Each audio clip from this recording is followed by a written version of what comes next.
everybody.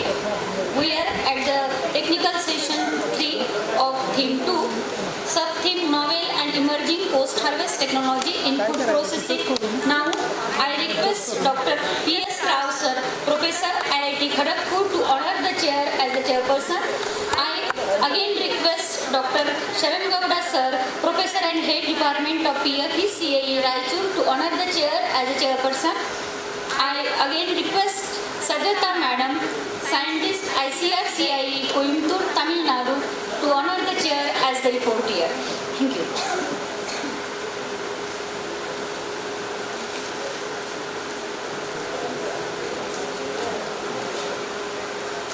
Now, I request Dr. Smita Khudke ma'am, Head Department of Agriculture Process Engineering to welcome Dr. P.S. Rao sir, Professor IIT Kharagpur with bouquet and memento.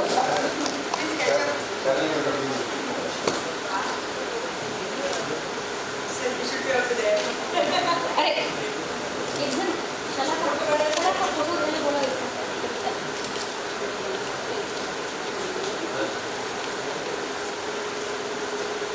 फकीर फकीर नाम से कोई बुला रहा है तो बहुत अच्छी बात। I again request फकीर नाम Dr. से अगर Smita कोई बुला Khudke रहा है ma'am to welcome Dr. Sharan Gowda ऊपर sir, रही दे ऊपर Professor and Head Department of PFC Raichur with bouquet and memento. केवल जी वो बेलुड़ा बोली बहुत वर्ष पर सुन ली हो I request Dr. Jagre sir. हमार भाषा जन मजा नहीं I again request Dr. Khudke madam to welcome Sajata madam, Scientist ICR CIE Coimbatore, Tamil Nadu by offering bouquet and memento. ठीक कर दो इतर पर मोर अच्छी आधे घंटे में खत्म करिए भाई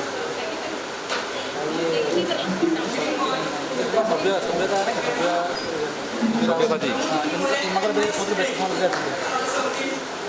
बेसी समल कर पहला रेडिंग कर मत क्या हले कला बोलो हले कला बोलो मुझे हले कला बोलो हले कला बोलो लो का देव थे लो खाली आलू आलू ने आलू भी जब मजा से आलू करा मोदी बहुत प्रेम करती वेस्ट इंडिया वेस्ट वेस्टर्न लोग पूरा टीम खिला पूरा Orissa western Orissa team So, good evening everyone. So, though the attendance is very thin, so I hope everyone is attentive after a small break. So, we have 24 papers listed as such. So, let's try to find out how many are present. Pete Lita, the first paper, anthocyanin from butterfly pea. Okay. So, second paper, development and evaluation of paper state, PF Mata. Rao साहब online भी होंगे ना लोग Sorry? Online से भी हो सकते हैं Yeah, yeah. So, everybody is online, please kindly say yes. Are they connected Third paper, prediction of contour adulteration, Umesh Lohani.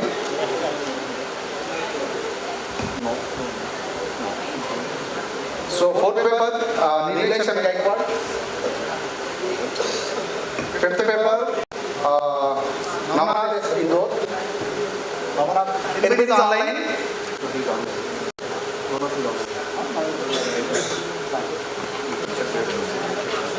So, the next paper. Okay. We'll see later, sir. Let us see. Deepika Goswami. Okay, she is there.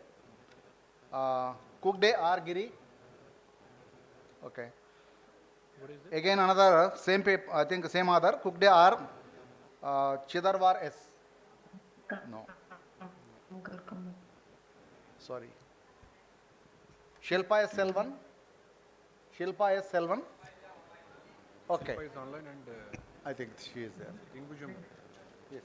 Ingujum is online, sir. Huh? Ingujum. Serial number 10. Sir, yes. Yes, fine. Okay. Tingujam Vidyalakshmi. Vidyalakshmi, are you online? I think they must be there. There is a problem. Vag Mukta by Dinesh. Okay, she is there.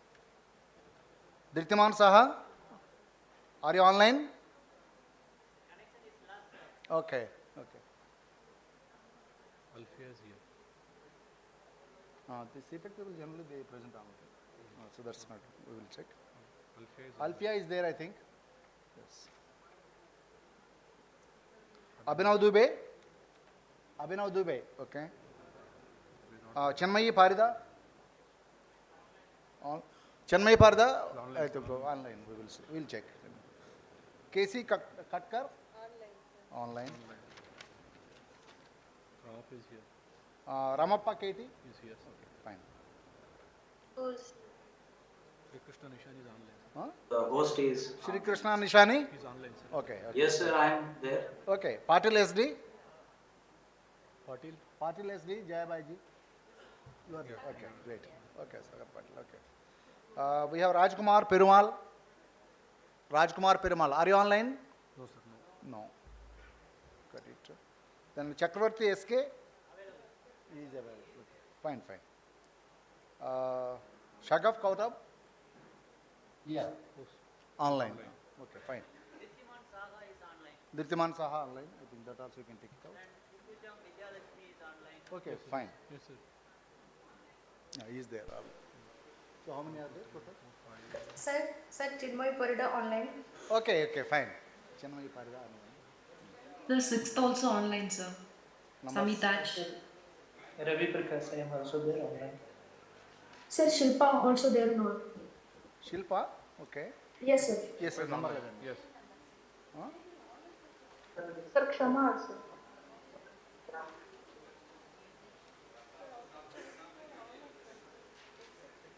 Okay. So we have 22 speakers altogether. Yes. So we have a tough time overall. So how much time, sir, we have total? 3 minutes. Overall. 1.5 hours, 90 minutes. 90 minutes means 20. Okay. We are beyond the schedule of now. Okay. So again, online actually connecting and all those things, difficulties are there. So we will try to take 3 to 4 minutes presentation for each one and maybe a quick 1 or 2 questions. Okay. So let's see. Let's see that. Yeah, physical mode, sir. Physical mode, sir. Okay. Shall we? Okay, we'll go for online. No problem. Online is ready? Yeah, yeah. We can go with online. Okay. So okay, I request Dr. Helen Gowda. Yes, sir. Please, can you please? So good afternoon everybody. So we are going to start the session of third session, novel and emerging post-harvest technologies in food processing, technical session 3. So we are almost running short of 2.5 hours delay. So due to so many reasons, now we can start the session with each presenter is maximum 3 minutes, and within 3 minutes you are supposed to complete your presentation, including the discussion. So there is a first presenter. Is it online present? Preetha, anthocyanin from butterfly. P. Preetha. P. Preetha. So, Navnath.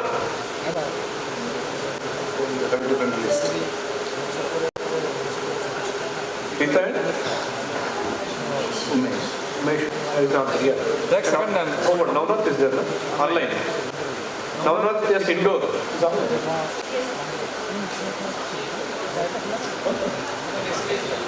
If there is a problem, okay, then we will go for physical mode. Offline. Yeah, then we can call Mother. Yes, sir. Matter is there? Okay, others we can go with the Nilesh. Yes, sir. So, please. So, the first presenter, enhancement of bioactive compounds, retention in pomegranate juice powder through foam and drying. Nilesh, sir, please. So I request either online or offline presentations. Please restrict to the time number 1. Number 2, without going for much introduction, go to objectives, briefly what you have done and what is the final result. So maybe we can go that.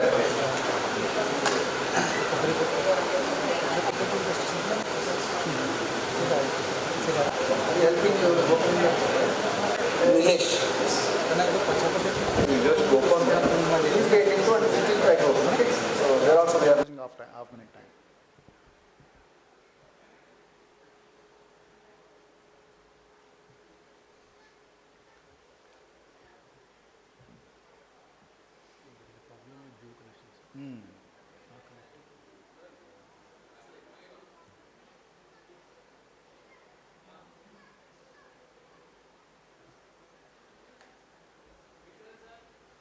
Nilesh, Dr. Nilesh, ISAE. Yes. Yes, sir. Good afternoon, everyone. I'll be presenting on enhancement of bioactive compounds, retention in pomegranate juice powder through foam mat drying. Next, please. Okay.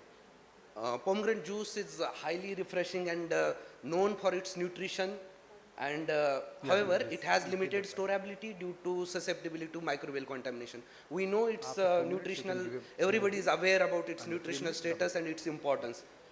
Juices, when we convert them into powder, their shelf life is improved, low volume to weight ratio is achieved, and it's easy to handling and transportation. So we go for powdering of the juices, and particularly in case of pomegranate juice, where sugar content is very high to the tune of 16-degree Brix. It has low molecular weight sugars and also organic acids. This makes it difficult for spray drying. So we have chosen here concept of foam mat drying, where it is foam is prepared using foaming agent and stabilizing agent, and we go for drying. So objective were here, we actually initially tried certain foaming agents and come at conclusion that best ones will be whey protein isolate as a foaming agent and then CMC as a stabilizing agent. So we have tried to optimize the levels of these two foaming and stabilizing agent, and then studies on drying behavior. So material and methods involved extraction of juice, then addition of WPI and CMC in the ratio of 5:7 and 10%, 7.5 and 10%, in CMC 2.5, 0.5 and likewise. Then followed by that, we have assessed foam expansion, foam density and foam drainage volume, followed by drying at 50, 60, 70 degrees Celsius at two thicknesses. And the drying was carried out up to 4% moisture content wet basis. Then we have gone for physiochemical properties and sensory evaluation. All these physiochemical properties were carried out. Then structural and functional properties were also studied. So this is the effect of WPI and CMC at different concentration. What you seen is with increase in WPI, we could able to see more foam expansion. But at particular WPI, if we are increasing CMC, the foam expansion decreases, but foam drainage volume, which actually indicate the stability of the foam, that improves. So with this, actually, we have standardized our WPI and CMC levels. Then we have gone for foam mat drying. We can see from drying curves that time required for drying is from 120 minutes to 300 minutes. And drying rates, initially it was in falling rate, initial state, it was in falling rate period because of availability of free moisture, and later on it was quite difficult for drying because of bound moisture. Then these are the quality parameters of the vis-a-vis pure juice. We can see L star values were increased. That might be because of addition of your whey protein. Then A star values were also decreased because of loss of anthocyanin. But within this treatment wise, if you see at low temperature and low thickness, we have higher A star values. Then we have gone for these studies on bulk density, tap density and flowability properties. So we could able to see here bulk density of foam mat dried pomegranate juice powder was increasing with increasing drying temperature and so on. But basically what we wanted to tell here is this CI and HR both shows that this powder developed was having good flowability. Then quality of reconstituted juices, we could able to see here different treatment combinations where we have shown here total phenol content and antioxidant capacity, then total anthocyanin content, ascorbic acid, and losses in those parameters at different conditions. So we could able to see here that T4, where 60 degrees Celsius and 3 mm was found to be the most effective conditions where we could able to retain maximum amount of bioactive compounds. Then this is the radar plot which shows sensory scores And it has been found that at low temperature and low thickness, better sensory scores were there. Then we have gone for diffractogram studies, and we could able to see the amorphous nature because of this diffuse and towering peaks are showing that. Then microscopic images shows porous and irregular structure of the powder. Particle size distribution gives us that average this with zeta particle size analyzer, it is around 3564 dnm. The conclusions. Yes, we'll go to conclusion, sir. And these are storage studies where we have shown all the parameters, how they behaved, and we could able to find out that 8 months we could able to store the powder, and there was no aerobic plate count and yeast and mold count on the 8th month of storage. These are the photographs of the foam mat dried pomegranate juice powder at different treatment conditions. Next slide, please. Okay. Optimum conditions of WPI and CMC are 10% WPI and 0.25% CMC for maximum expansion and minimum maximum stability. Then drying temperature and thickness 60 degrees Celsius and 3 mm were better. At this point, we could able to found better retention of bioactive compounds. Then in refrigerated storage, it can be stored up to 8 months. And this can be used for many products, food products, such as reconstituted beverages, ice creams, and confectionaries. Thank you. So, one or two quick questions? Yes, please. Mike. So, Somebody, sir, mic. You want to make Foam mat dried powder. Instead of eating meat, you eat the pomegranate seed and compare it with the biological value human digestive system. You see which one is better. I didn't able to get you, sir. You know, today there is a role of dietary fiber. Yes, sir. So if you extract juice from the pomegranate seed, the dietary fiber has gone. Yes, sir. Only sugar, syrup and juice is there. You add something more. Make a food. I understand. So I think you compare the biological availability of nutrient from direct eating the seed and eating your food and butter seed, both is compared. Then you conclude which one is better. Yes, sir. Rather than which is better, convenience is what we are looking into this kind of product, sir. Anyway, we have option of areas. We are working on it. We have worked on it, sir. Here because convenience is not. Obviously. Suppose you by convenience you become sick, you will not like Yes, yes, sir. Rather, sir, when we are eating areas, we will be getting advantage of not only fibers, but we will be getting pomegranate seed oil, which is inside it. Yes, sir. That is true, sir. So by natural science, Yes, sir. medical nature, you talking of prakriti chikitsa. Very true, sir. Very true. It is eat the fruits, seasonal fruits in the season, not preserve for next season. Yes, very correct, sir. But still convenience right in the market. Every season I have one or two fruits. Yes, sir. One question from my side. Yes. What is the final moisture content of this powder? 4%, sir. 4%. What packaging material has been used? Packaging. We have packaged in, sir, laminated aluminum foil.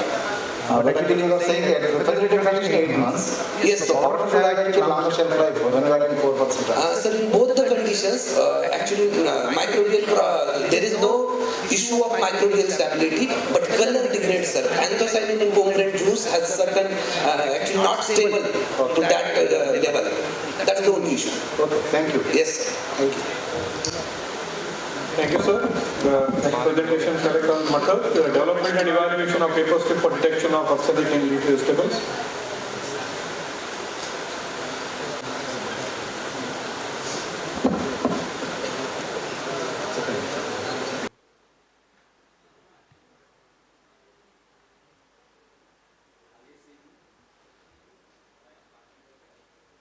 Yeah.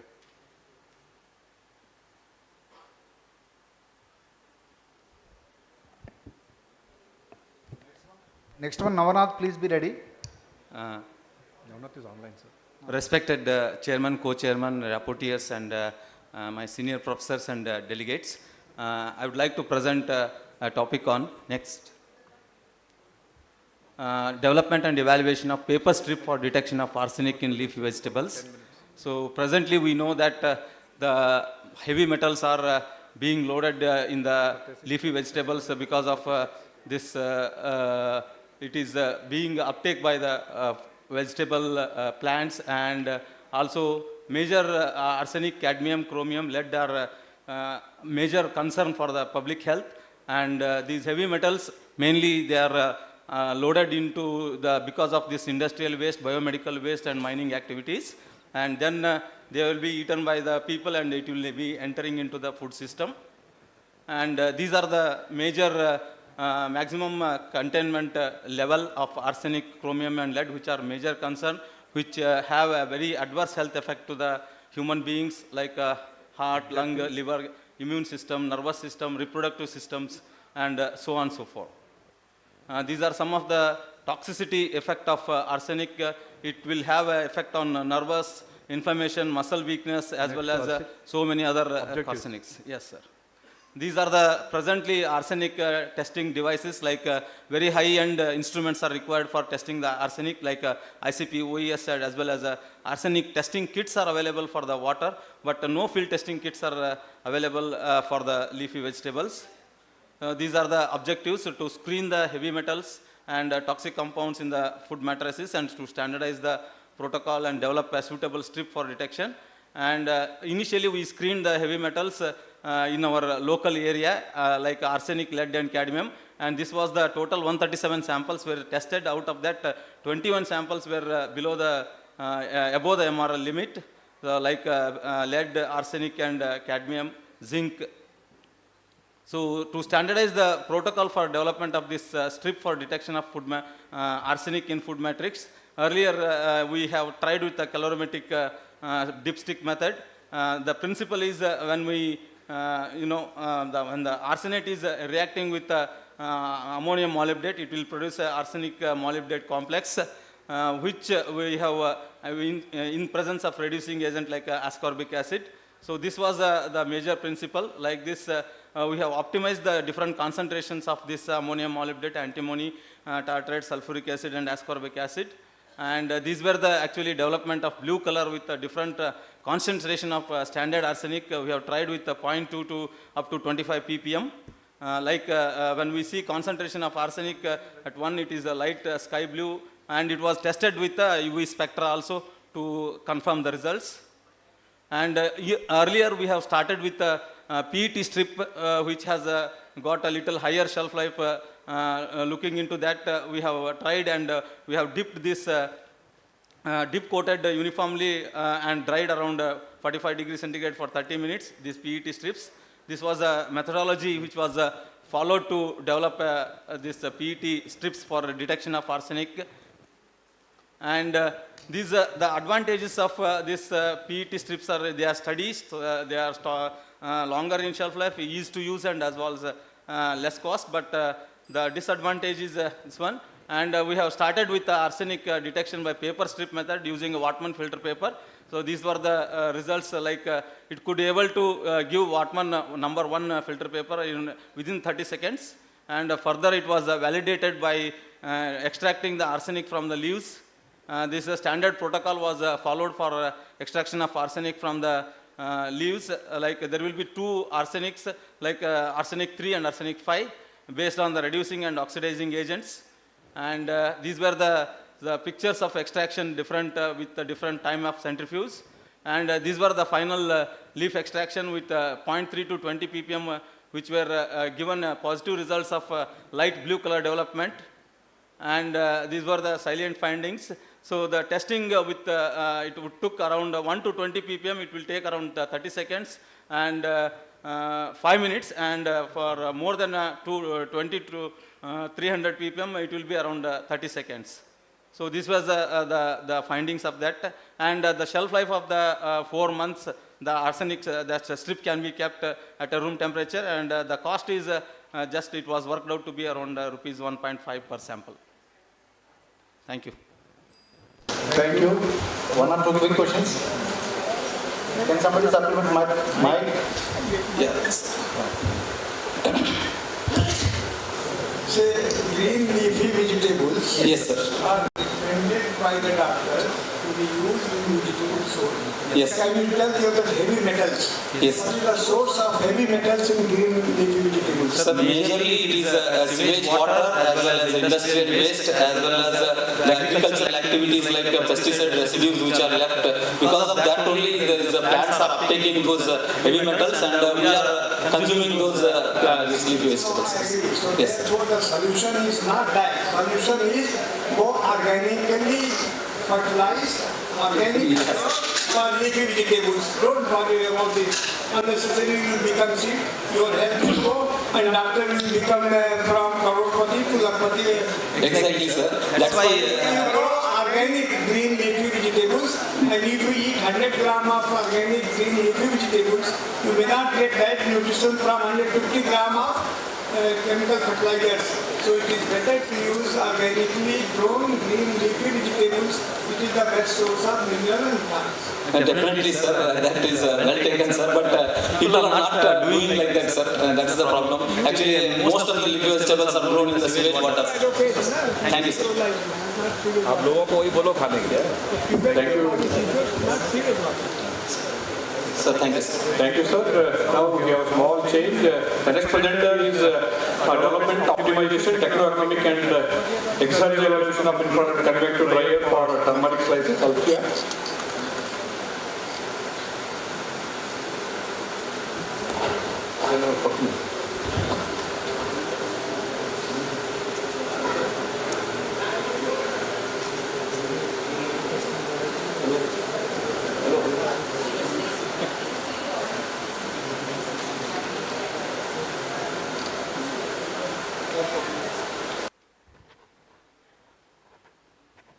A very good evening to the delegates and colleagues. Now I'm going to present on the topic development, optimization, techno-economic and exergy evaluation of infrared convective dryer for turmeric slices. So we all know that drying is the most important unit operation as far as spices are concerned, as we do not have any spice on table without its being properly dried to save moisture levels. So one of the main problem encountered in this unit operation is the inadequate drying and the prolonged drying times that is required under sun drying. Sun drying is normally adopted as the primitive and very economic method for drying of spices, especially rhizomatous spices like turmeric and ginger. So one of the main problem associated with this long duration drying is the loss of essential oil from the spices and the volatile compounds that contributes to its pungency and flavor and color. So we have investigated on reducing the drying time of spices by assorting to new generation drying technology that includes microwave, radio frequency and infrared drying. Of all these three, the most feasible for a startup or for an industry at a low economic level is to go for infrared assisted drying technologies. And as far as turmeric is concerned, India is the world's leading producer, consumer and exporter of turmeric. Now the rationale for this project has been already said. Mainly, we want to accomplish drying units that is pertaining to our own country to match with the Make in India motive of our government and the need for a clean and green source of energy that have reduced carbon emissions. And of course, these quicker drying methods have reduced amounts of carbon emission when we compare it with conventional hot air based drying systems. So when we compare infrared, to tell about infrared, it is the electromagnetic radiation in the range of 0.78 micrometer to 1000 micrometer, of which for food application we mainly resort for far infrared radiation that is in the range of 3 to 1000 micrometers. So this is said to have a higher absorptivity for the moisture present in the foods. So it is releasing the moisture by a frictional effect. As we say for the microwaves, it has a higher frequency of 2.4 billion hertz. Infrared radiation also changes the polarity of the molecule when by vibrating at a Please speed of skip the introduction and get yes. to your work. So the main objectives of our work is to develop the dryer and to evaluate its physico-economic properties. And as mentioned by the previous chair, it is very important that in development of a machine, we have to go for all the engineering parameters. So a proper well-defined thermo-equilibrium study was adopted in designing the dryer. It is being clearly tabulated. And how much we have planned for a 10 kg dryer, as it is only a preliminary trials to decide on whether the system of drying is apt for drying of spices. So we have sorted for a 10 kg dryer with all this calculation of latent heat, calculation of energy requirements, hot air and infrared power levels, and airflow requirements. That is very crucial for designing a hot air assisted infrared drying system. And the novelty of this dryer, the innovativeness lies in that commercially infrared dryers are available with a stationary infrared source, but we have a reciprocating heat source that reciprocates at a pace of 30 to 40 RPM in one minute. So these are our dryer drawings, for which we already received the design patent for the dryer, and the methodology is being assumed. And we have compared the quality of the infrared dried products with that of sun-dried products, and it is found to be on par, or more or less the drying time was very less, and oleoresin and oil contents were found to be retained in infrared drying only because of this quicker drying times that has not made any rupture to the physical and chemical components of the molecule. This is a comparison on the drying rate and moisture content, and the moisture diffusivity is higher for infrared drying, retaining it at a higher drying rates of 2 to 3, whereas for conventional sun drying it was lesser than 1. These are the quality evaluation criteria which has been evaluated, and all the exergy parameters have been, environmental impact analysis has been done for the aforesaid dryer. These are the economic analysis done, and that's the work is completed and it is ready for commercialization. Also, design patent is obtained for the same. Thank you. Any quick questions? Okay, so nice presentation. So I have one quick question. What is the capacity of this particular system? Our capacity is 10 kg, sir. 10 kg. 10 kg. Second one, actually, since you are making slices, Yes. during your boiling or the other process, Yes, is we there are- any color loss or maybe solid loss? No, sir, there is no solid loss because we are adopting steam boiling method. In steam, when we compare it with water boiling, there is of course color and flavor loss, but we are sorting to steam boiling method that is already standardized as a pre-treatment for drying of turmeric. Okay. Thank you. Yes, please. I have to compare the color of this slice.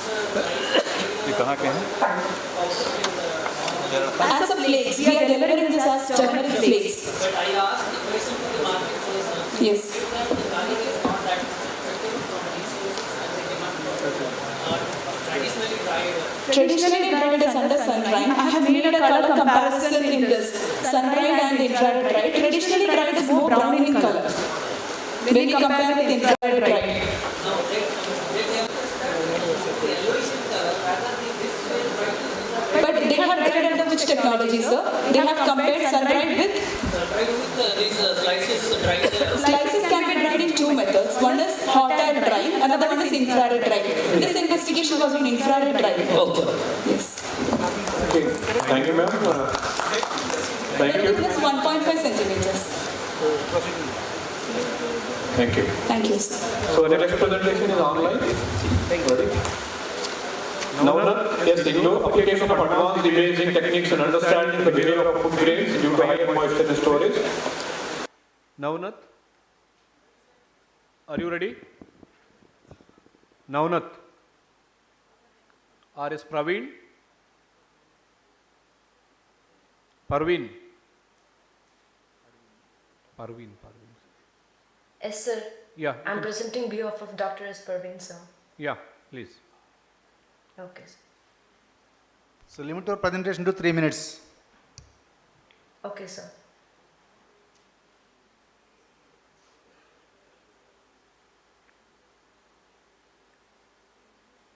Good evening, everyone.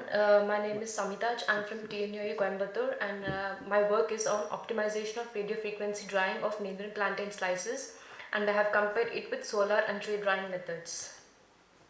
This is the introduction. Netherlands are one of the most important plantains available in the southern Indian states, especially in the Kerala and Tamil Nadu states.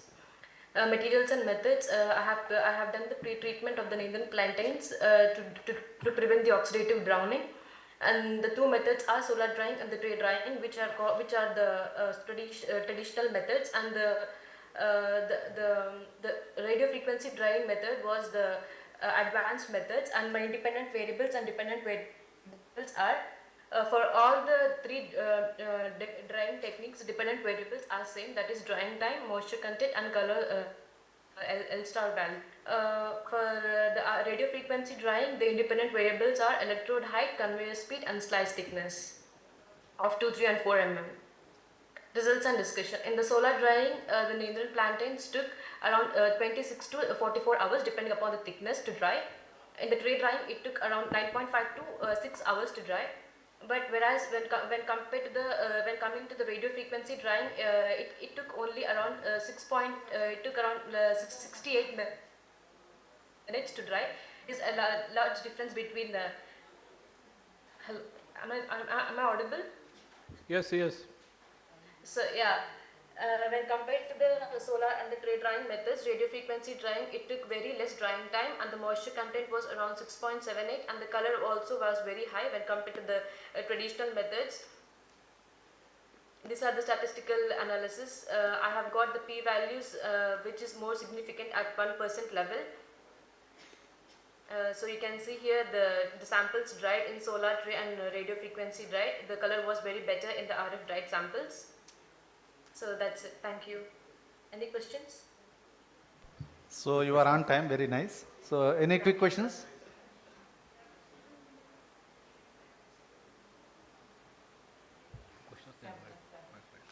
Okay.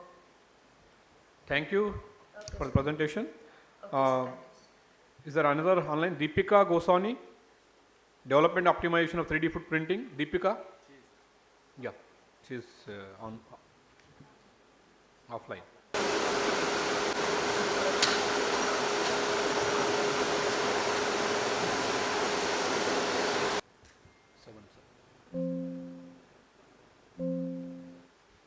Respected Chair, Co-Chair, Rapporteur and everyone present here, I am here to present the work on development and optimization of 3D food printing parameters for spinach-based fooding. 3D food printing, it is an additive manufacturing layering technology, which is a very novel technique used at present. And the current food printing process, it includes designing a virtual 3D model, and then it is sliced into individual layers using some software, and then there is a generation of G-code, and finally the product is printed. The 3D food printing techniques which are present, these are extrusion-based printing, selective sintering printing, binder jetting and inkjet printing.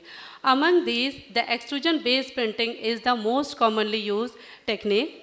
And the 3D food printing techniques, why it is getting the that much high importance? Because we are getting the advantages in the form of customized food design, personalized and digitalized nutrition, as well as the convenience and the broadening of the source of the food material or the available raw materials. For the 3D food printing, the ingredient combinations and the manipulation of these structures, it is a very critical factor. The food printing materials, these can be classified as the natively printed material and the non-printable material and the alternative ingredients. So the green leafy vegetables, it is a very high cellulose content material. It comes under the category of the non-printable material. And because of its excessive moisture content as well as the lesser content of the carbohydrate and proteins. So it has, by study it is established that hydrocolloids can enhance the extrusion printability of these non-printable food materials. While doing the 3D food printing using the non-printable materials, the moisture content, rheological properties, these are the some properties which are very much required.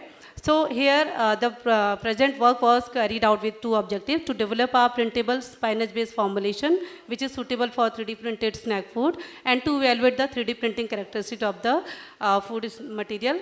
So here the fresh spinach was blanched and then dried to obtain the spinach powder and saved, and the food ink formulation was finalized with the preliminary trials, and the 3D food printer Felix was used and the printing parameters varied were nozzle diameter and the printing speed. So here the CAD software used was Tinkercad and the slicer software was Slice3R. And the methodology for the different parameters, these are listed here, shown here. Among the results and discussion, the rheological property of the spinach fooding, which was finalized with the preliminary trials. So it shows that it has the shear thinning behavior, and the color and texture properties of spinach fooding are shown here. And from here we can see is that the nozzle diameter and the printing speed doing these variables. Among these 1.6 mm nozzle diameter and the printing speed of 1800 800 mm per minute was the condition suitable for getting a very good structure. And to carry out further, we went for the fractionation of the spinach flour, because it is known that the particle size is also one of the influencer of these things. And here are the different results obtained for the different spinach powder fractions, like particle size and the particle size and the color attributes and the functional properties of the spinach powder and the geological properties.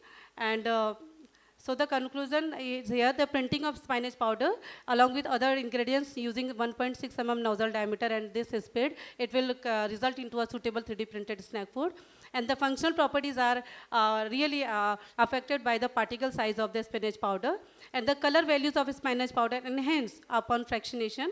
And the spinach-based fooding exhibited a shear thinning behavior. So non-printable raw materials such as the green leafy vegetables can also be used by using the hydrocolloids such as xanthan gum for developing the 3D food printed materials. Thank you. Okay, so Nice. So I think, any quick questions? One or two? Whether it is a fried snacks or baked or what exactly it is? Sir, eventually, actually, it is under progress, and later on we will go for the different post-processing techniques also.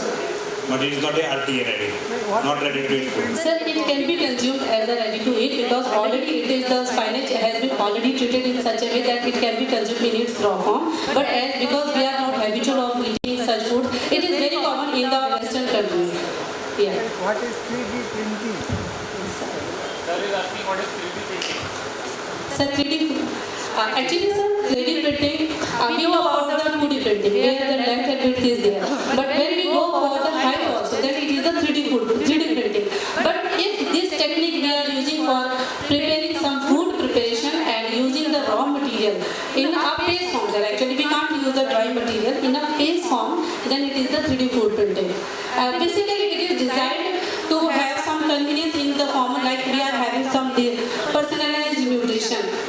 Whenever we cook the food at home, then it is a common one. But if you are saying that some old people is there, some person having some dietary obligations or inhibition, so according to them, the whole things can be planned. Mean to say, from the same material, by just clicking, we can get the personalized nutrition that will be suitable for the all conditions, physiological conditions.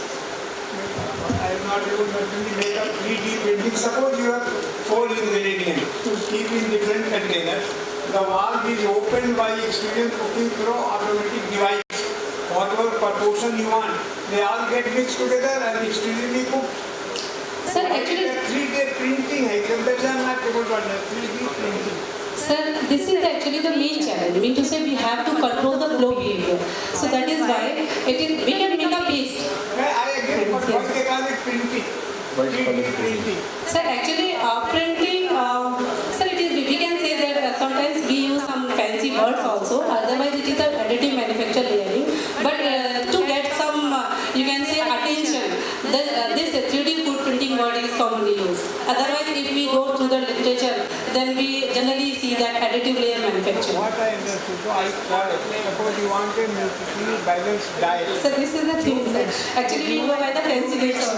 You mix meat, you mix all those in proportion which is needed, having a nutritionally balanced diet, and then go through extrusion cooking in the form of flakes or ready to eat. But how the 3D printing, I am not really Sir, actually, you are right, sir, but in the extrusion cooking, that is, we are using the twin screw extruder, single screw extruder, or we can use the pasta extruder. But here, sir, we are not having that much control. We are having some series. In this, sir, actually, these printers, these are coming in such a way that we can print 2 or 3 materials simultaneously. Mean to say, if we are getting some outer shell, so we can print that thing with some material, and the inner core we can print using some other material. So these are working simultaneously. I agree. Yes. 3D printing goes, my mind is printing a book, printing a paper, Yes, sir. it means something goes to that printing. Actually, sir, that word. Madam, sorry, you can discuss with the sir later on because we are running short of time. Sorry, sir. Because I have a couple of questions, but we will discuss later. Thank you so much. Thank you, sir. Thank you. We are running only third session. We have to complete Complete the fourth session. fourth session, fifth session. Only remaining sixth session will be tomorrow at 9 sharp. But still, two sessions remaining. Two Yes. and a half. yes, yes. So I think Kokode is not here. Classification of heat ray again. Kokode. Okay. Online Tingujan, termination of attention. Online, please connect. Online. Dr. Tingujam. Yes, sir, I'm present, sir. Yeah, Vidya Lakshmi. Yes, Yeah, sir. yeah. You can start your presentation. Okay. You have only 3 minutes. Yes, sir, I'm sharing my slide. Yeah.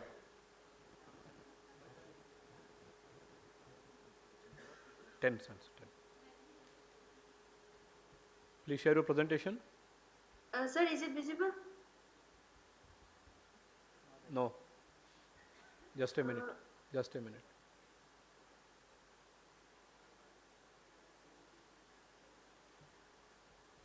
It's not visible then.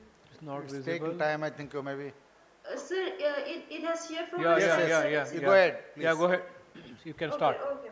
A very good evening to respected chairperson, co-chairperson, and everyone present in this technical session. My name is Vidya Lakshmi, and I am from Aishar Shikhet, Ludhiana. This is the theme of our work, and my title of my presentation is the determination of attenuation coefficient of mango slice using X-ray imaging technique. Here is the brief content of my presentation. So to refresh our knowledge, we know that the electromagnetic wave, it has various range of wavelength and energy. As we go from the radio wave to the gamma rays, the energy is increasing and frequency, that means frequency is increasing. So many researchers and scientists have explored the use of this, and we have been using these electromagnetic waves in various applications such as quality control, quality inspection, non-destructive analysis, heating, drying, and sterilization, etc. In this, we will be focusing, and work is on X-ray, so I'll be focusing on X-ray only. To brief about the application of electromagnetic spectrum in food processing, these are the various electromagnetic wave along with the wavelength range and various applications where we are using. Please move to objectives. Yes, sir.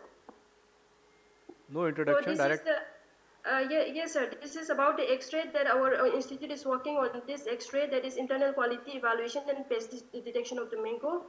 And my objective of this presentation is to determine the attenuation coefficient of mango slice using X-ray imaging technique, and by defining the attenuation coefficient, we can quantify how much X-ray is being absorbed by the sample or the material, and from that image we can get to know how the tissue is behaving inside.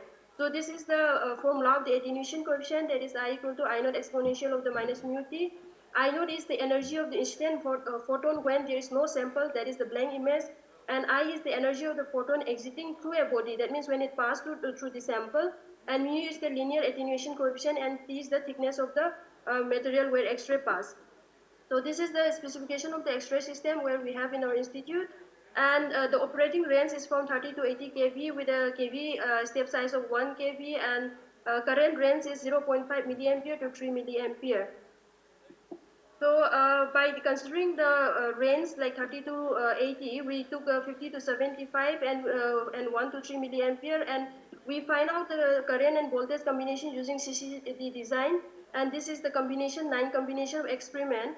And I've shown the photograph of the 75 kV at 3 milliampere combination of the mango pulp of 2.5 mm thickness, and this the other side the picture is the blank image where sample is not there.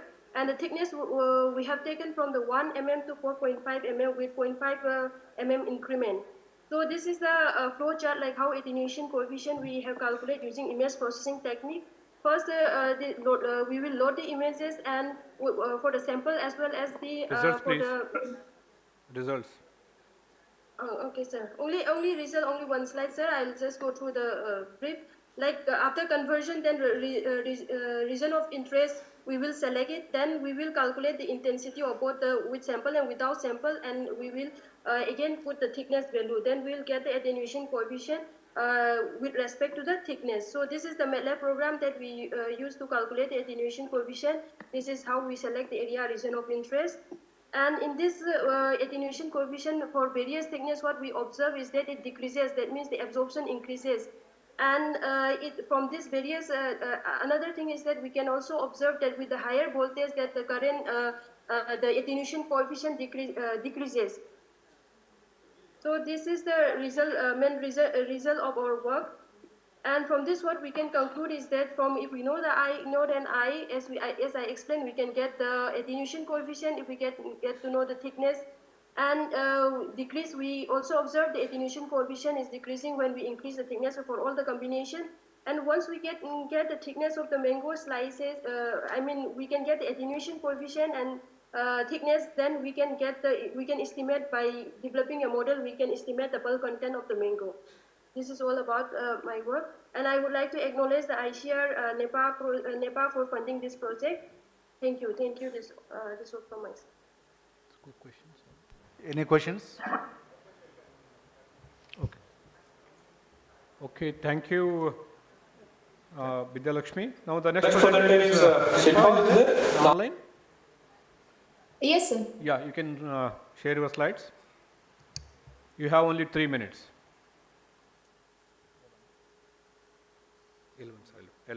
Sir, is it visible, sir? Yeah, please. Yeah, okay. Good evening to all. Myself, Dr. Shilpa, here to present the research on drying characteristics of button mushroom slices in a refractance window dryer and artificial neural network approach. As we all know, button mushrooms are extremely perishable and a high-value product. And to extend the shelf life of these commodities, one such preservation method is drying. And coming to the refractance window drying, it is a 4th generation drying technology which has recently gained huge Objectives. attention with several advantages. So in this study, mainly we focused on to study the drying characteristics of button mushroom slices using the refractance window drying. So for that, we selected the fresh button mushroom slices having a thickness of 5 mm, and we pre-treatment with the citric acid solution in order to reduce the enzymatic browning and microbial load and to extend the shelf life. And the water temperature in the refractance window drying varies from 60 to 90 degrees. And further, we carried out the drying kinetics, mathematical modeling, quality characteristics, and thermal imaging. And coming to the results and discussion, as we can see that the curve of moisture content versus drying time is indicated here. It is apparent that the moisture content reduces with the increase in drying time, and the water temperature at a 90 degrees centigrade have a very less drying time as compared to the 60 degrees centigrade, and the moisture ratio also reduces with the drying time. And the drying rate was observed as increases with the moisture content. It means that the physical mechanism that governing the moisture movement in the sample is dominated by the diffusion of the water vapor or the bound to water through the dye tissue, and which is the drying rate at a comparatively at a rate slower than the evaporation rate from the surface. And further, the effective moisture diffusivity of the button mushroom slices is estimated using the Fick's law, and further the effective moisture diffusivity correlated with the drying temperature by the Arrhenius expression. And the citric acid solution, from this graph we can see that the citric acid solution contributed to the increase in the permeability of the cell membranes of the mushroom slices, which leads to an increase in the moisture diffusivity. And further, we fitted the various model in the drying data, and from that the logarithmic model fitted the drying data very well with a high R-square and the low error values. Further, the multi-layer feed-forward back-propagation method were used to predict the moisture ratio that also indicates a high R-square value with the low error values. Further, we carried out the quality characteristics in that the bioactive compounds were increases with the increasing drying temperature. At higher drying temperature indicates a less degradation. Maybe due to the sample is kept at a samples where which is exposure at a very less time. And coming to the rehydration characteristics, the rehydration process follows the inhibition, swelling, and leaching. And it is observed that the treated samples show more rehydration ratio as compared to the control one. It may be due to the increase in the permeability of the cell, which leads to the increase in moisture diffusivity of the treated mushroom slices due to the citric acid solution. And further, the rehydration ratio and the drying temperature relationship was described by the following linear equation also. And coming to the temperature profiling of the mushroom slices, initially we can see that the temperature distribution was not uniform within the mushroom slices, as the edges of the slices have different color than the central core portions, which indicates the water is more concentrated on the center and which denotes the low temperature inside the surface. As the drying proceeds, the amount of water in the mushroom slices reduces and the surface temperature approaches to the water temperature of the drying. So coming to the conclusion, the moisture content and the moisture ratio decreases with the drying time and the drying rate increases with the moisture content. And the value of effective moisture diffusivity were found in the range, and the logarithmic model were found to the best model. The ANN model also accurately predicted the moisture ratio. The quality characteristics and rehydration ratio of the pre-treated samples were higher as compared to the control one. And thermal imaging indicates the product temperature is gradually increases with the drying time. So finally, the refractance window drying method is a promising method to extend the shelf life of the butter mushroom slices. Thank you, Silpa. Any quick questions, anyone? No questions. Thank you. So now we have the next presentation, comparison of ANN and MLR modeling of predicting freezing kinetics quality. Vaga? Yeah, please.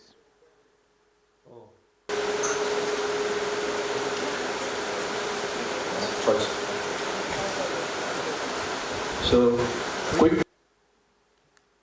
Good afternoon, one and all present here. I, Vag Muktabi Dinesh, PhD scholar from IIRA New Delhi, welcome you all to my oral presentation on topic comparison.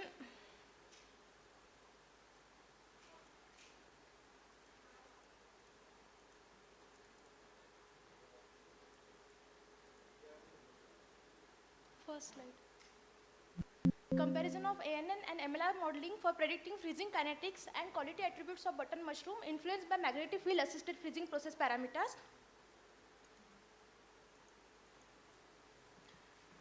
Vacuum, basically my work is based on two treatment, vacuum assisted osmotic process, in which vacuum is applied to the osmotic process to enhance the process, and second is, as we all know that freezing plays important role in material preservation.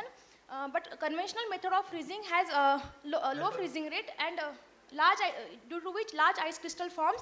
So to overcome all these drawbacks, magnetic field assisted freezing is applied, which enhance the freezing rate and develop small ice crystals. Magnetic field can be applied in the form of static magnetic field and alternating magnetic field. Static magnetic field are those fields whose amplitude does not change with the time, while alternating magnetic field are those whose amplitude varies with the time. Now choice of the crop, and India produces 0.18 metric tons of mushroom, of which 80% goes to the button mushroom. But it is high in nutrition. Challenges faced by the mushroom: it has limited shelf life and loss of quality after post harvest. This is the complete flow chart of my work. Freshly harvested button mushroom were procured from PAU mushroom farm. Then it is vacuum impregnated with hypertonic salt solution using 1% ascorbic acid and 1% calcium lactate. Then the vacuum impregnate sample and the control sample were treated with magnetic field assisted freezing. This is the static magnetic field and alternating magnetic field system developed in our department, which consists of magnetic stator, where the food to be treated is subjected to the desired magnetic field. Magnetic stator is connected to the AC power supply through variable transformer. The required magnetic field intensity is achieved by varying the voltage using variable transformer. This is the circuit diagram for alternating magnetic field and static magnetic field. The difference between two is, in static magnetic field, diode bridge rectifier is used, which convert the AC power supply to DC power supply. In order to obtain the desired magnetic field intensity, this table shows the required voltage and current for alternating magnetic field and static magnetic field. Now, ANN the first figure shows the neural network architecture for oral model, which consists of 3 input layer, 10 hidden layer and 11 output layer. And this is the training, testing and validation chart for the ANN model. This graph shows the freezing kinetics of the mushroom for whole and slice, applied static magnetic field and alternating magnetic field. With the application of the magnetic field from 0 to 10 millitesla, the freezing time reduces with the magnetic field. for both whole and sliced mushroom. This is for the sliced mushroom. Effect of MAP treatment combination on variant responses of the button mushroom for whole button mushroom, as thawing loss reduces with the magnetic field application of the magnetic field. For alternating magnetic field, thawing loss is less as compared to the static magnetic field, and total freezing time is also less for the alternating magnetic field. And for fresh sample, as compared to the vacuum impregnated sample, all the parameters like total freezing time, ascorbic acid are more as compared to vacuum impregnated sample. This is the ANN1 second and third, as ANN1 shows the whole mushroom alternating magnetic field, ANN2 respectively. In this table we can see for ANN3 model R square is maximum, while all the errors are less as compared to the ANN1, ANN2 and ANN4. Similar result for obtained for MLR model.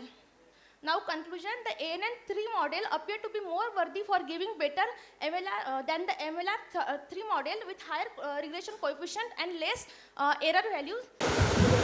One question just for general knowledge. What is the protein content of mushroom? Sir, 20 gram. Protein content of mushroom? Yes, sir. How much? Sorry. 3.1 gram per 100 gram. 3.1 gram per 100 gram. Of mushroom? Yes, sir. And what is the protein content of egg? Anda? How the egg protein and mushroom protein compare? Which one is better? And how is the quality of protein is measured? Protein, sir, protein digestibility of egg protein is more as compared to the plant-based protein. Egg protein digestibility, amino acid profile of the egg protein is better than as compared to the plant protein. As compared to? Plant protein, that is mushroom protein. Which protein? Plant protein, like butter mushroom protein which we are taking from plant. So compared to mushroom, egg protein is better or equal? Better, sir. Thank you. Okay. Sir, please. Next, Dhriman Saha, please be ready online. Protein digestibility. Dhriman, ready? Online. Dhriman, Saha, are you there? Yeah. Yes. So Dhriman, please take 3 minutes. Huh?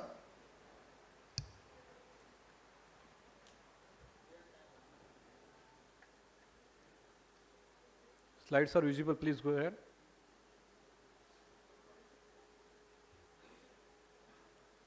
You are not audible, I think you are on mute. Please check. Just a moment. Hello. Yeah. Yes, sir. Yeah. I am Dr. Dhriman presenting today on real-time monitoring and machine learning based prediction of apple core temperature in cold storage. Just one or two justifications for this, why it is important, because apple is one of the major fruits grown in India, and the post-harvest losses annually is to the tune of 137 crores. And it is very important since it is a climatic fruit, so we should maintain a proper storage temperature, which can be challenging, and effective monitoring is very, very important to maintain the apple at its optimum quality stage. Real-time monitoring is important for the ensuring optimum quality, and for that we need to measure the core temperature, or we need to have an idea for the core temperature, because it reflects the respiration, the ethylene production, and the other physiological and biochemical activities that happens which influence ripening, firmness, and overall quality. So accordingly, store managers based on those information can adjust the environmental condition to prevent spoilage. So with the technological advancement is in the sensors development, wireless connectivity, AI and IoT, so this has led to the application, and as a result a large volume of real data can be generated. So many industries are definitely using it. So now we go to the materials and methods. So we have a cold room, and we have a set temperature. Now we have installed 4 sensors which are named as TH1, TH2, TH3 and TH4, and which have been placed strategically in the cold room to record the temperature and humidity. And as you can see in this figure that we have also 3 kits to store the apples, which contains around 20 kg of apples. So to maintain the or to record the data of the core temperature, we have 3 infrared sensors, which is calculating the or which is measuring the temperature around the apple, and 3 probe sensors which are actually measuring the core temperature. So here is an overall picture overview. So we have the cold room, we have the 3 crates, and each crates the sensors are placed in this way. And now also what we have done is that additionally we have placed or we have made a line following robot which will measure dynamically, give the temperature and humidity readings, so that we need not to open and close and take the readings through Wi-Fi. So this is the track. This is the track in which the robots will move. So this is a tentative showing that the robot will not leave the track, and it will continue to move in its path and keep the continuous reading. These are loaded with ultrasonic sensors and with this carbon dioxide and CO2 and O2 sensors. So this is the data which is being generated. So we have the surrounding temperature inside the cold room, we have the relative humidity, we have the surface temperature which is near to the apple, and the core temperature and the set temperature which is kept outside the cold room. So it has been seen that how the variation of the temperature is there from 3 degree to 10 degree, how the surrounding temperature is varying, how the surface temperature is varying, and how the core temperature is varying. So different machine learning techniques have been used. So we have used regression, and these are the different machine learning techniques for the regression. So we have used almost 37 machine learning algorithms, and we have used MATLAB and used this data for generating our machine learning algorithms. And based on these machine learning algorithms, we have almost 1354 observations, and 5-fold cross validation was carried out for validation. And as we can see that from this plot, the blue ones are the true measured values, and the yellow ones are the predicted. So we can see how close the values are to the measured values. And also this is also an indicator. This is the black line is the regression line, and how close these points are to the regression lines. This is also an indicator for the outliers or any other. So the more number of these dots are closer to the 0 level, so we can indicate that okay, these data are more or less to the within the range, or it is not an outlier. So we have some points for the detection which can be outlier, and they can be eliminated, and we can have a good model. So based on this, we have, as we can see on the left hand side, we have numerous models run on this, and ultimately we have found that ensemble model. Conclusion. Ensemble model gave the best prediction value of 0.94, and with validation of this root mean square error validation of 2.07. So how this will be effective? So this prediction of apple core temperature was done using ensemble ML algorithm, and how this prediction of apple core temperature will help? It will develop in physics based modeling. So how the heat conduction in pulp is occurring, how are the thermal boundary conditions, and how food quality attributes will change over time. So based on that, all this information can be derived from the core temperature, and ultimately we can use deep CNN algorithms which will be started in future for better results. Thank you very much for your attention. Thank you, sir, for the nice presentation. So next presenter is Abhinav Dubey is there, mechanical vibration. Abhinav, or else Chinmay. Chinmay. For Dhritiman, can we take one or two questions? Yes, sir. Yeah, please. Please load your presentation. Yes, sir. So directly you can go for your objectives.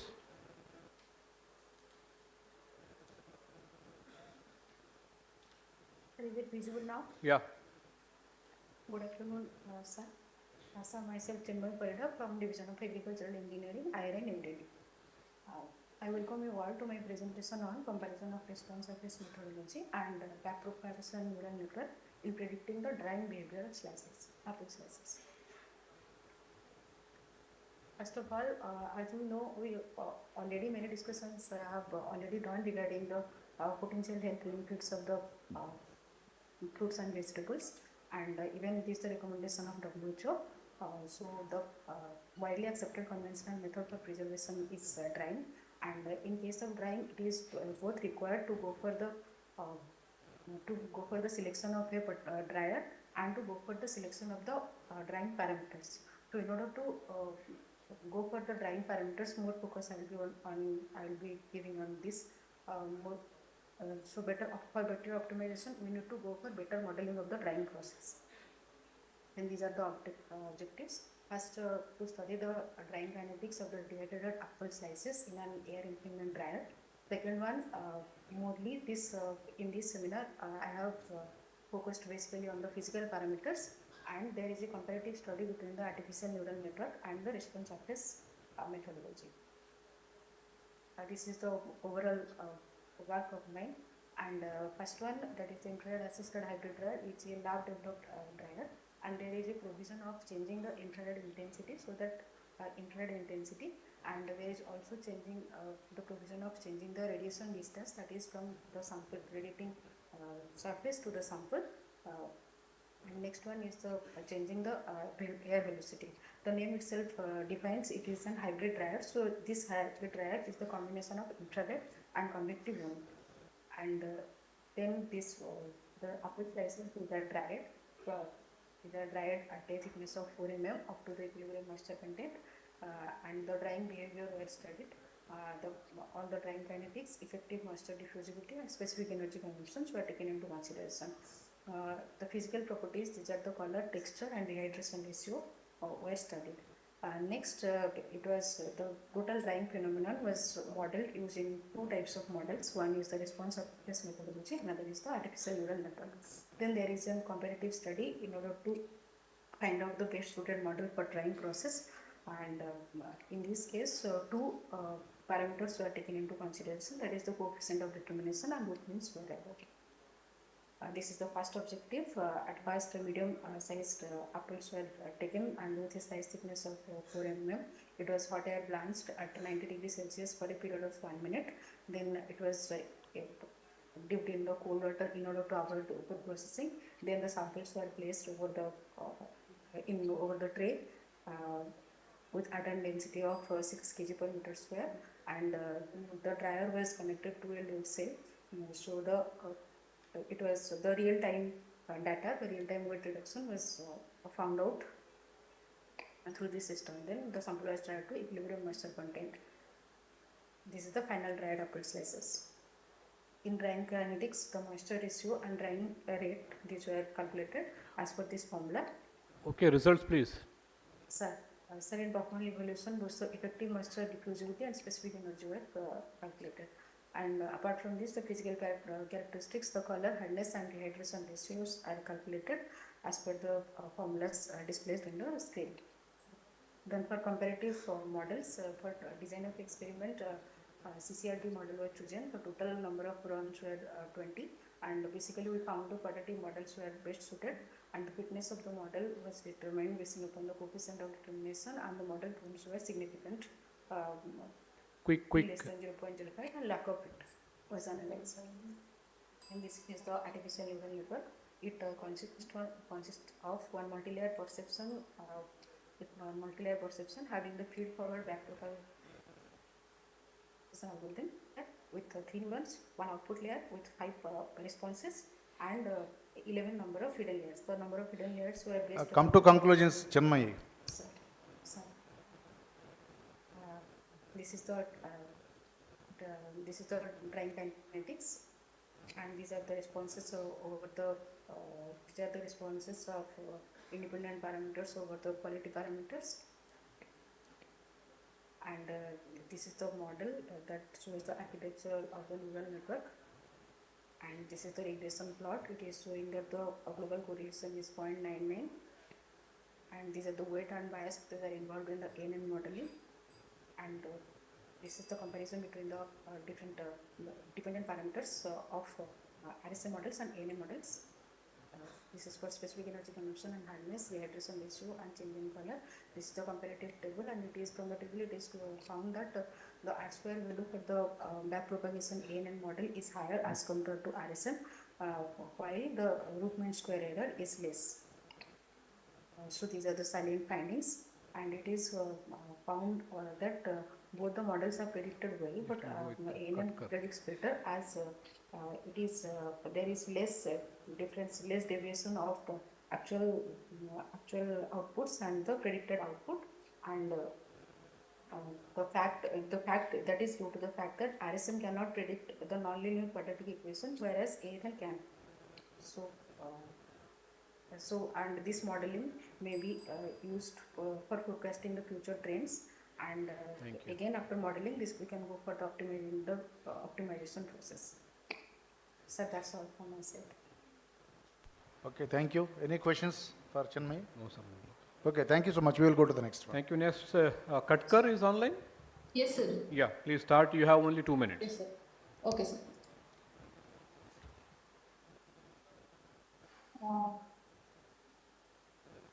Good evening to everyone. I am Kshama Katkar, here to present a presentation on optimization of process parameter for hot air puffing. Sir, is it visible Yeah, please. in presentation mode, sir? It's not in presentation. Yeah. Yes, now it's okay. Okay, sir. Okay. Coming to the introduction, out of our 5 basic needs, food, clothes, shelter, health and education, food is at our first priority. In that food, rice is a staple food for about half of the world's population. It is consumed in various forms, cooked rice and value added like dosa, idli, flaked rice. In today's changing world, consumers are paying more attention to the healthy items with oil-free puffed rice, which are popular in all over the world. Coming to the nutritional value, as compared to the raw and parboiled rice, puffed rice has higher protein content, lesser fat content, and higher calcium and iron content. This healthy snack is prepared by various methods. The traditional method which is used is sand roasting. Though this method is popularly used, but it has some serious issues, like sand is heated using a fuel that consists primarily of recycled rubber tires mixed with bioresidues like rice husk. Another problem is the whole conditioning and pre-processing of the paddy in puffing process is very tedious. So this necessitates the replacement with the developed mechanical system, and that is the main reason why we conducted this study. This puffing experiment was conducted using experimental continuous hot air puffing system shown in the slide. It consists puffing chamber, air blower, electrical heater with manual control system, continuous recirculatory hot air flow, grain feeder and puffed material exit system. The rice variety which is used is MTU 1010, which is commercially used for conventional murmura factories. The paddy was pre-processed by soaking the raw paddy in boiled water for about 8 hours, then following by drying, roasting at 150 degrees Celsius for 5 to 10 seconds. Then it is shade dried and milled as existing technique and methodology. The major difference is instead of using sand media, big bhattis and other bigger machineries, one single evaluated system was used for roasting the paddy, preheating and parboiling the rice and puffing. A 2-factor and 5-level central composite rotatable design was used for experimentation. In that accordance, 13 runs were conducted and response surface methodology is used. Results. Coming to the optimization, in that final moisture content, expansion ratio, puffing percentage and whiteness index were examined. The 2 variables which were used are puffing temperature from 240 to 270 degrees Celsius, feed rate for 2000 to 8000 gram per hour. The data were analyzed with the response surface method, and optimum condition for puffing rice found to be at 260 degrees Celsius puffing temperature with the feed rate of 6500 gram per hour. In that optimal response for final moisture content, expansion ratio, puffing percentage and whiteness index was 3.71% dry basis. For expansion ratio 5.68, puffing percentage was 95.87, whiteness index is for 69.87%. From the above observation, the expansion ratio and puffing percentage whiteness index were lower than the commercially prepared. So further studies Please come to out. conclusions. Yes, sir. Coming to the conclusion, sir. Further study was studied, and with the increasing passes of preheating passes, 4th heating passes shown the best result. Moisture content was reduced. Then expansion ratio, puffing percentage and whiteness index were increased as shown in the figure. Coming to the conclusion, the developed continuous hot air puffing system could be used for puffing rice grains. The commercial paddy variety MTU 1010, which is used in Maharashtra, could optimally puffed after pre-processing, preheating for 46 seconds at 150 degrees Celsius using a hot air puffing system with a boiling velocity of 4.75 meter per second at puffing temperature of 260 degrees Celsius and a feed rate of 6,500 gram per hour. Though the factory puffed rice of MTO 1010 variety was having comparatively higher expansion ratio, but this hot air puffed material is free from sand contamination. It avoids continuous long-term exposure of worker to high temperature and atmosphere, and thus the objectives were. Thank you, sir. Okay, This thank is you. a- Any questions? Yes, sir. One. Yeah, one question, please. Yes, sir. Can somebody give mic to sir? Next speaker, get ready, Dr. Ramappa. Next speaker, Dr. Ramappa.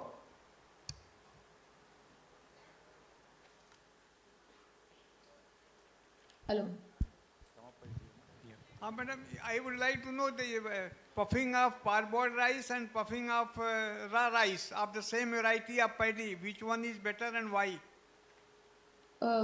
Sir, pardon me, your voice is echoing, sir. Marshal?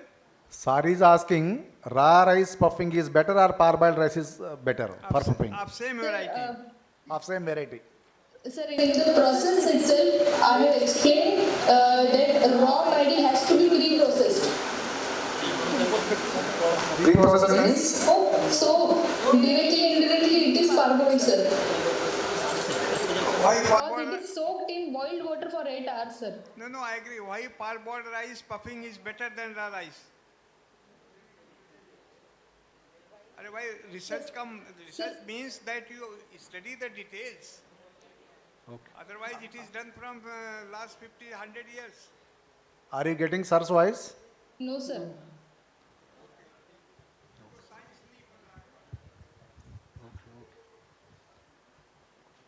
Okay. So next presenter is, thank you, Thank you, sir. Thank you so much. Ramappa, biosynthesis and characterization of copper, physical mode.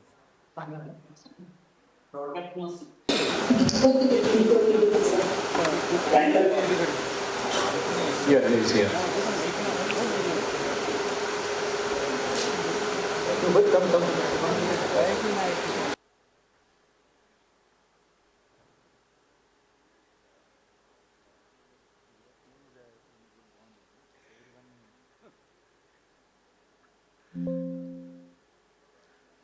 Okay. Respected chairman, co-chairman, rapporteurs and dear delegates. So I am talking about the biosynthesis and characterization of copper nanoparticles and its food applications. As you know, the nanoparticle is the giving major attention because of many advantages, and again Objectives. there are physical chemical methods are available, but biosynthesis is a novel technique for better yield as well as for the cost-effective method. In that sense, I have taken the copper nanoparticles biosynthesis and characterization, and again applications of these nanoparticles in chickpea and fig fruit. So they are the major grower in Karnataka, and also they are susceptible to beetles as well as so many pathogens. So with that background, so these are the objectives. So biosynthesis and characterization of copper nanoparticles by using tulsi leaves, and then efficacy of these copper nanoparticles on chickpea and the fig fruit. So this is the process adopted for biosynthesis, and that is what this is the pictorial presentation. And after synthesis, characterization is done by using many techniques like UV spectroscopy, Jetta sizer, SEM, and XRD. And after that, effect of biosynthesis copper nanoparticles on seed quality of chickpea. That is what it is studied with different treatments like 25 ppm to 175 ppm. And these are all the observations recorded during the seed germination of chickpea by using seed priming method and power towel method. And after that, efficacy of copper nanoparticles also studied on Calsobreachus Mecaleptus, the beetle, with the same treatment combination.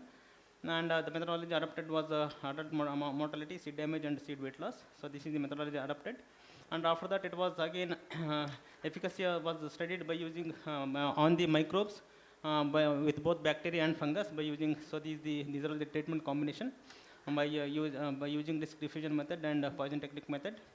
And then so the efficacy of copper nanoparticles was also studied on the fig fruit with the concentration of 25 ppm to 175 ppm. And so this is what the treatment for fig fruit.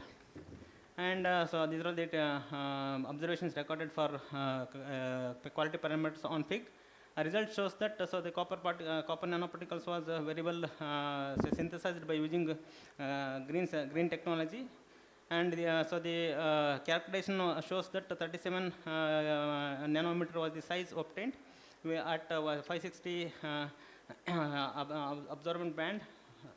And then so the SEM result shows that the particle shape was spherical in shape, and the X-ray diffraction shows that the copper nanoparticles are amorphous in nature. And the result shows that so the chickpea efficacy of nanoparticles at 175 ppm resulted in very good the chickpea seed germination quality parameters at 175 ppm. So you can see, so here the better results with respect to the application of copper nanoparticles on seed germination in chickpea. Even after inoculation of Colabrus Pichus maculatus, even there also at 175 ppm resulted in good results with respect to seed quality parameters. And so storage pest also you can see here at 14 days of applications 100% mortality rate was observed. And it was on fungi also very good, so infection level only at 80.66 as compared to check at 49%.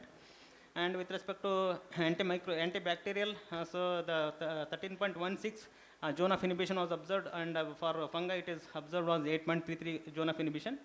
And this is what the shows. And with respect to the quality parameters on fig fruit, so all the quality parameters like TSS and other things, 200 ppm copper nanoparticle applications resulted in very good results with respect to all the parameters like TSS, pH, firmness, color values, as well as the decay loss of only 16 points on 6th day of normal storage, and weight loss also only 3.52 at 6th day, and lesser microbial load. In conclusions, so green synthesis can be definitely adapted by using the tulsi leaves with a good characteristics of copper nanoparticles, and so the quality parameters at 175 ppm resulted in so good quality seeds parameters, and 200 ppm nanoparticles resulted in high adult mortality rate, and 200 ppm resulted lowest seed-borne fungi, and so 200 ppm copper nanoparticles again so good antibacterial and antifungal, and 200 ppm copper nanoparticles on fig resulted in the improvement of shelf life for 6 days. Thank you. Any quick questions? So what is the specific reason for taking tulsi for the nanoparticle preparation? Sir? Any specific reason for selecting tulsi? Actually, you have taken tulsi leaves, no? Yeah, tulsi leaves. Actually, it is a very good bio-reducing as well as capping agent. So because of that, we have taken that tulsi leaves. Chairman, sir? Yes. I used that copper nanoparticle for development of biodegradable film for milk packaging for as a antimicrobial and antifungal agent. Right. So you are most welcome that now during this development process of biofilm, we procure the nanoparticle from the industry. Yeah. But if you are successfully able to develop through indigenous method, you are most welcome. I am working with CI Kupa. Thank you, sir. So let us meet together and discuss for production at commercial scale. Thank you. Thank you so much. Thank you. Thank you, sir. The next presentation is Patil, determination of dragon fruit maturity by image processing using CNN model.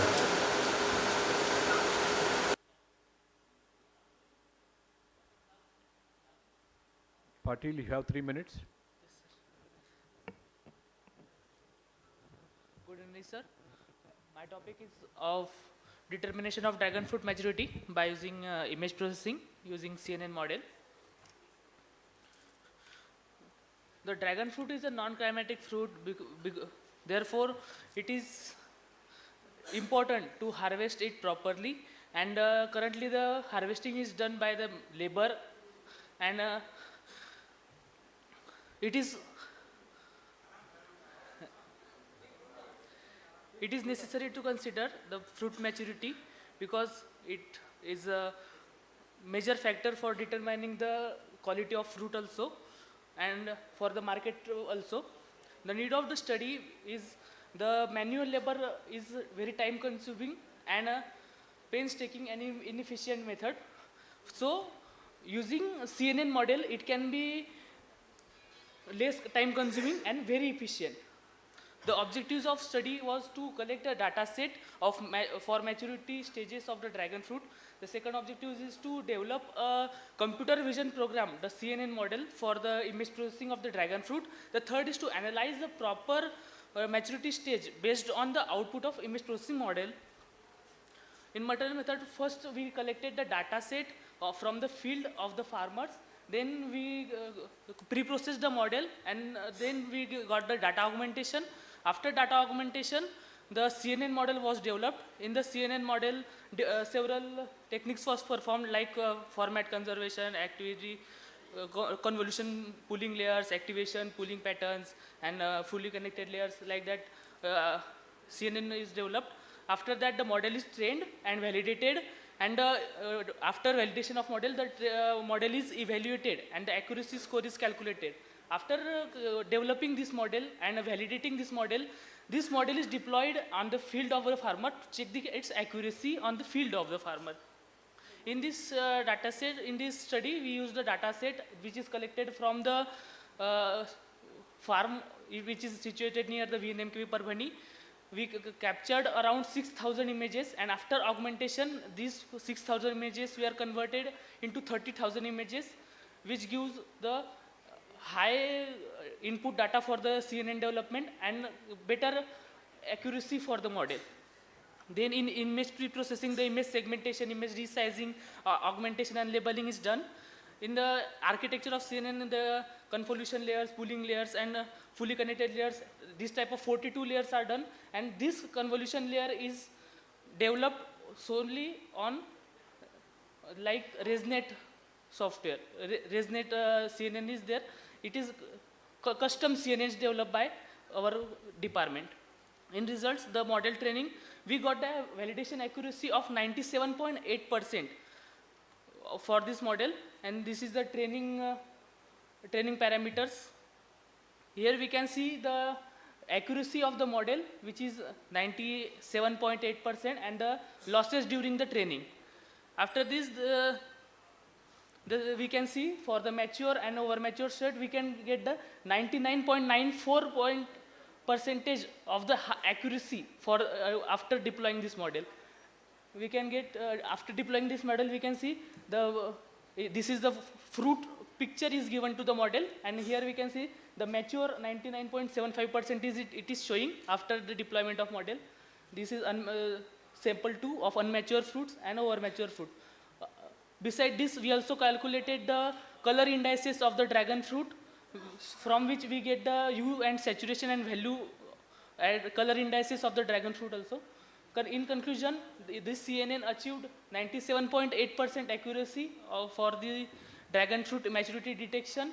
This model is highly accurate, which is 99.9% accurate, and this developed CNN model is scalable and adaptable to another post-harvest management also. Thank you. Okay, nice. So, any quick questions?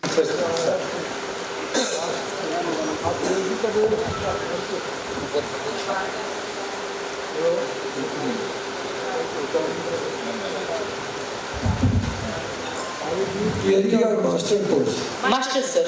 Master course. CNN का full form क्या है? Convolutional neural networks. Good. अब maturity का मतलब क्या है? What sir? How do you measure the maturity whether your model is working or not? Sir, for the dragon fruit, we have taken the color parameter for the detection of maturity, and in this model, the color parameter is used for the detection of maturity. The hue saturation color indices of the dragon fruit, which is hue, saturation, and value. We have taken a proper hue, saturation, value correlation for the mature dragon fruit, and it compares in the CNN model to the and give the accurate results of the fruit is mature or not. What is the RGB value for mature dragon fruit? Sir, we didn't calculate the RGB values. We go directly to HSV values. because in the coding, which is done in the MATLAB, this code was done in MATLAB. So, But whether mature or not, that you have to tell us this value comes and it is mature. yes, sir. There we can see the HSV values. From these values, there is formula. We can get the RGB values also. You can get the value of RGB. Yes, okay? sir. That I know. But that RGB value, how will you correlate with the maturity? Whether it is mature or how much mature? Sir, for this, in the data collection process, I have collected every 2 days data for the dragon fruit. And as the fruit get matured, I collected... Mature कैसे होगा? As the fruit get mature, color changes. Color change, yes. Okay, when color changes, at what level we say that it is mature? कहीं तो बताना पड़ेगा ना software को ये mature है, ये मैच्योर नहीं है। हाँ सर। तो कैसे पता चलेगा? क्या value है उसका? हाँ sir, similar study is carried out. मतलब उसको देखो मैच्योर तो आपको डिफाइन करने वाला ये वैल्यू है, HSR वैल्यू ले लिया है तो इसको मैच्योर करें। हाँ sir, he is working at Ravi Prakash. he has calculated Normally, I have 25 and 34. 1 minute. Raj Kumar. So, Sri Krishna. Sri Krishna. Yeah. You can. 19.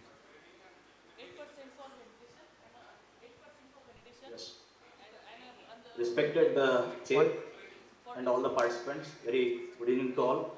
I am Dr. Sri Krishna Nishani. I am going to present on supercritical fluid extraction of coat button, aerial part of this coat button, that is Tridax Pro Combines. Okay, so you have 2 minutes. Yes. So the protection of the stored grains against the insect infestation is a major challenge in the storage. And the management aspect, when we see, there are fumigates like ethyl bromide and phosphine we are using, but prolonged use of this led to the environmental hazard, and also it actually happens the pest resurgence, secondary pest outbreak, and pest resistance is developed in the insect. So this led to the thing of alternative of these synthetic insecticides. So the botanicals... Next objective and results. Yeah, go to your objectives and results only. Don't go for introduction. So this is the coat button, that is Tridax Pro Combines, that belongs to the Asteraceae family, and this is actually known and is used in a medicinal field. Sri Krishna. Because of Krishna, objective. all these properties. Sri Krishna. And we employed the Mr. Sri Krishna.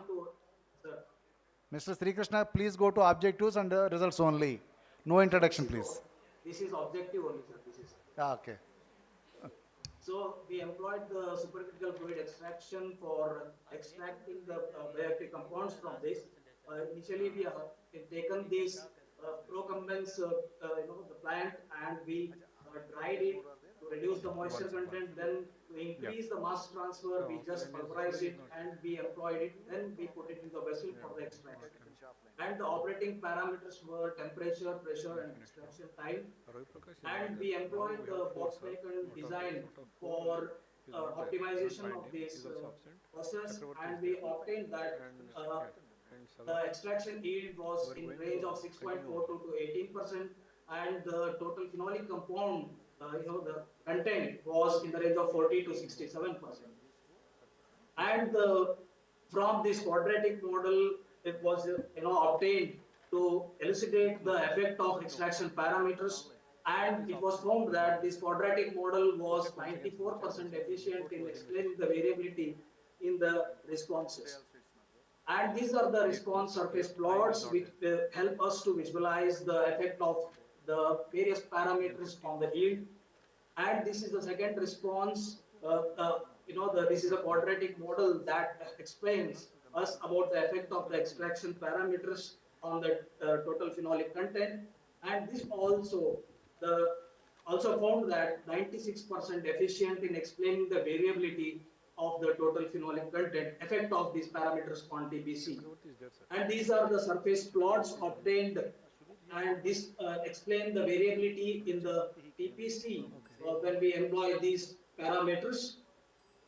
And the optimized condition obtained were the 49 degrees. Sorry, I beg your pardon, I failed to mention the units here. And that is the 49 degrees Celsius, 115 minutes and 148 bar pressure.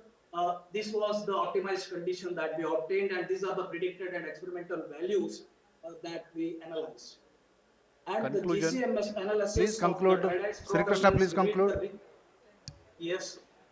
And this is the FTIR spectrum of this, and this explains the SFE extraction process. Actually, we compared it with the traditional one, that is distillation, and we found that SFE extraction process was efficient, and the BPD was found suitable in explaining the process parameters, and overall the chemical diversity indicated by GCMS and FTIR was suggested that the broad spectrum biological activities that will support its therapeutic and insecticidal activity.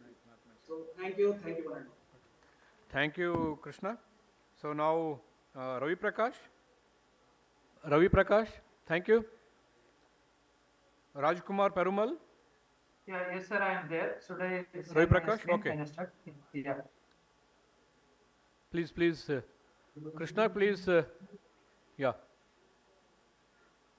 Yeah, hopefully my screen is visible and audible also. Slideshow. Limit to 3 minutes. Go to slideshow. Okay, yeah. Yeah, please. Okay. So my work is on development of novel silver with titanium dioxide nanoparticles in aqueous solution phase change materials for food cold chain. So I am working as a scientist at CIFAT Ludhiana, and I have worked with IIT Tirupati in collaboration. So why this phase change materials? Basically, these are energy capturing materials from solar and other renewable sources, and it stores energy in the form of latent heat, sensible heat.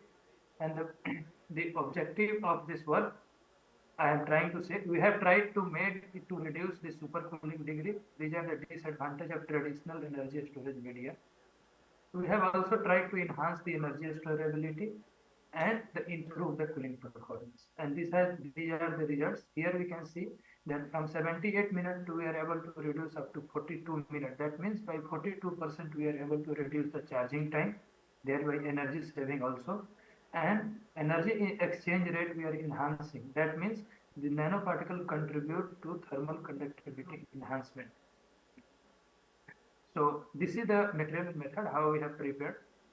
So initially we have synthesized the nanoparticles using green synthesis method from moringa leaves, and using microwave digestion in direct digestion reactor at 80 degrees Celsius for 10 minutes. And these nanoparticles we took into the suitable base fluid, and with magnetic exterior we dispersed it. With homogenizer we homogenize it for getting dispersion uniformly, and then with ultrasonic bath we finally we got final dispersion. So these are the results. We got very good stability. Zeta potential value is high, which shows a stable emulsion. And even after this subsequent use, we are getting the nanoparticles in intact form. So this the spectrum shows at 460 nanometer we are getting the peak that confirms the presence of silver nanoparticles, and here FTIR spectra shows the titanium dioxide nanoparticles. So these are results from EDS profile, and the scanning electron microscope shows these nanoparticles in this form. The thermal conductivity enhancement using this nanoparticle up to 1% level, here we can see clearly, and this study was published also with NAS rating more than 10. So the study for cooling the vegetables, leafy vegetables, we have carried out at CIFAT for capturing the solar energy and storing it into PCM. And here we can see that in ordinary insulated container, this developed material can control the temperature rise even up to 7-8 hours in the limit of 7-8 degrees Celsius. So the conclusion is that we are able to reduce the charging time, that means energy saving proportionately, and These materials can be green synthesized. Therefore, it is a sustainable solution for perishables like fruits and vegetables. So this is ongoing study I have taken at ICRC FET. We are developing the vending cart on this such that the retailers, the small retailers during their retail sale, like Thela Wala, they can use it. At the same time, they can market and put it. The another study earlier I did that was for chilling of milk using these materials. So this milking pail we developed, and this technology was patented recently. It was granted in July. Our next plan is to develop the retrofit model units for shipping containers so that it can be mounted on different sort of vehicles. Thank you very much. Thank you very much. Okay, thank you, Ravi Prakash. One or two quick questions to Ravi Prakash. No, sir. Any questions to Ravi Prakash? Next presenter is Raj Kumar. Okay, thank you so much, Ravi Prakash. Thank you, Ravi Kumar. Raj Kumar is there. Raj Kumar Perumal. Raj Kumar Perumal. Chakrabarti. Yes, sir. Dr. Chakrabarti, development of multi-spectral sensor-based instrument for rapid detection of aflatoxin. Sir, please. Vishwanathan साहब इधर नहीं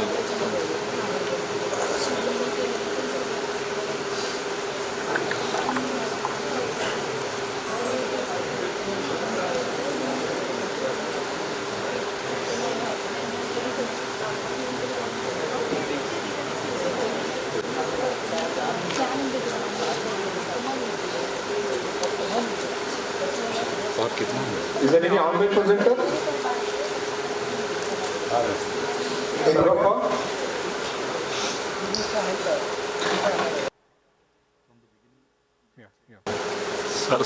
Sir. Any online presenters? P. Preeta, Umesh, Navnath, Kopade, and Abhinav, and Rajkumar, then Sahab. Chakravarti sir. Sir, you have 3 minutes. I'll try to stick to it. Yes, sir. Directly go for objectives. That is why I made a different file in a Parbani short.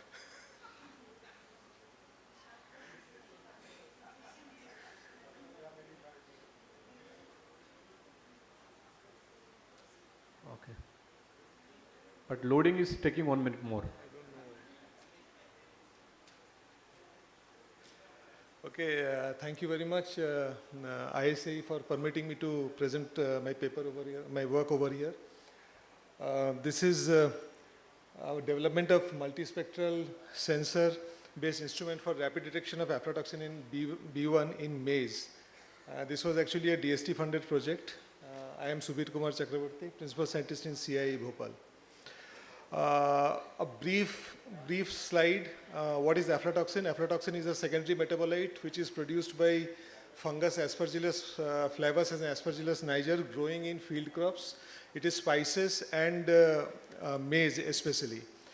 It enters into the food chain by various means, as you can see in this figure. Detection of aflatoxin is generally done by HPLC, by LCMS, ELISA, or fluorometric analysis, as you can see.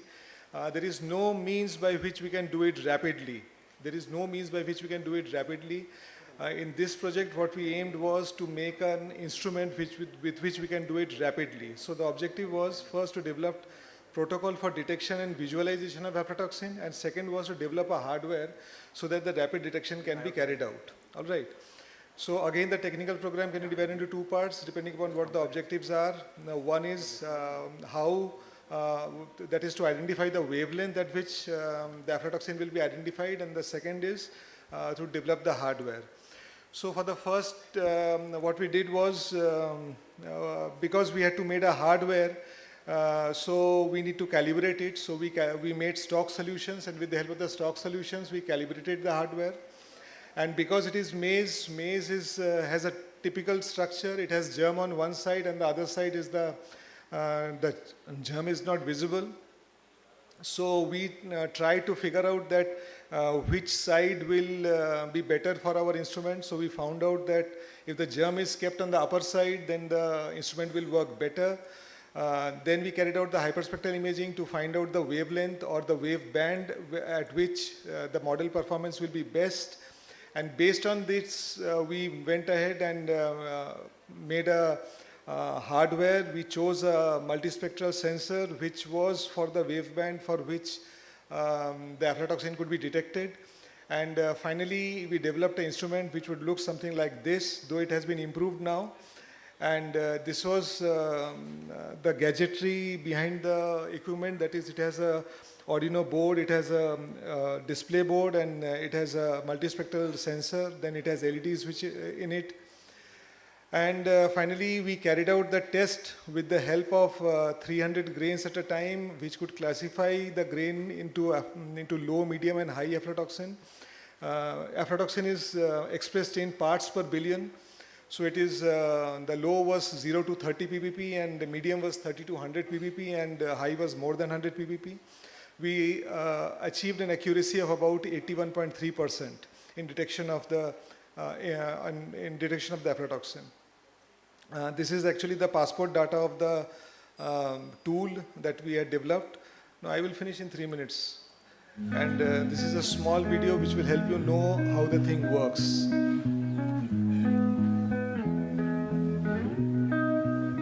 As you can see that this person, he has put on the instrument, as you can see. And then there are 3 categories of aflatoxin that is present in front of him.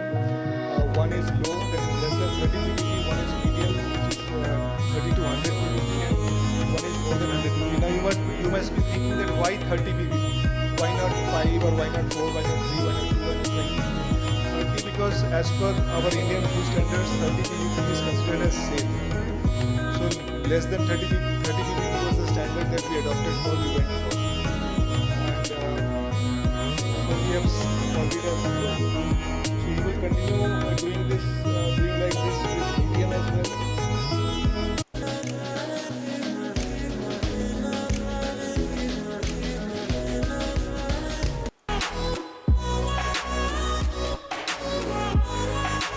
We have improved this instrument to a certain extent because you will even see the placing of the grain is a bit tough. But now the improved cap design, that grain can be tested easily.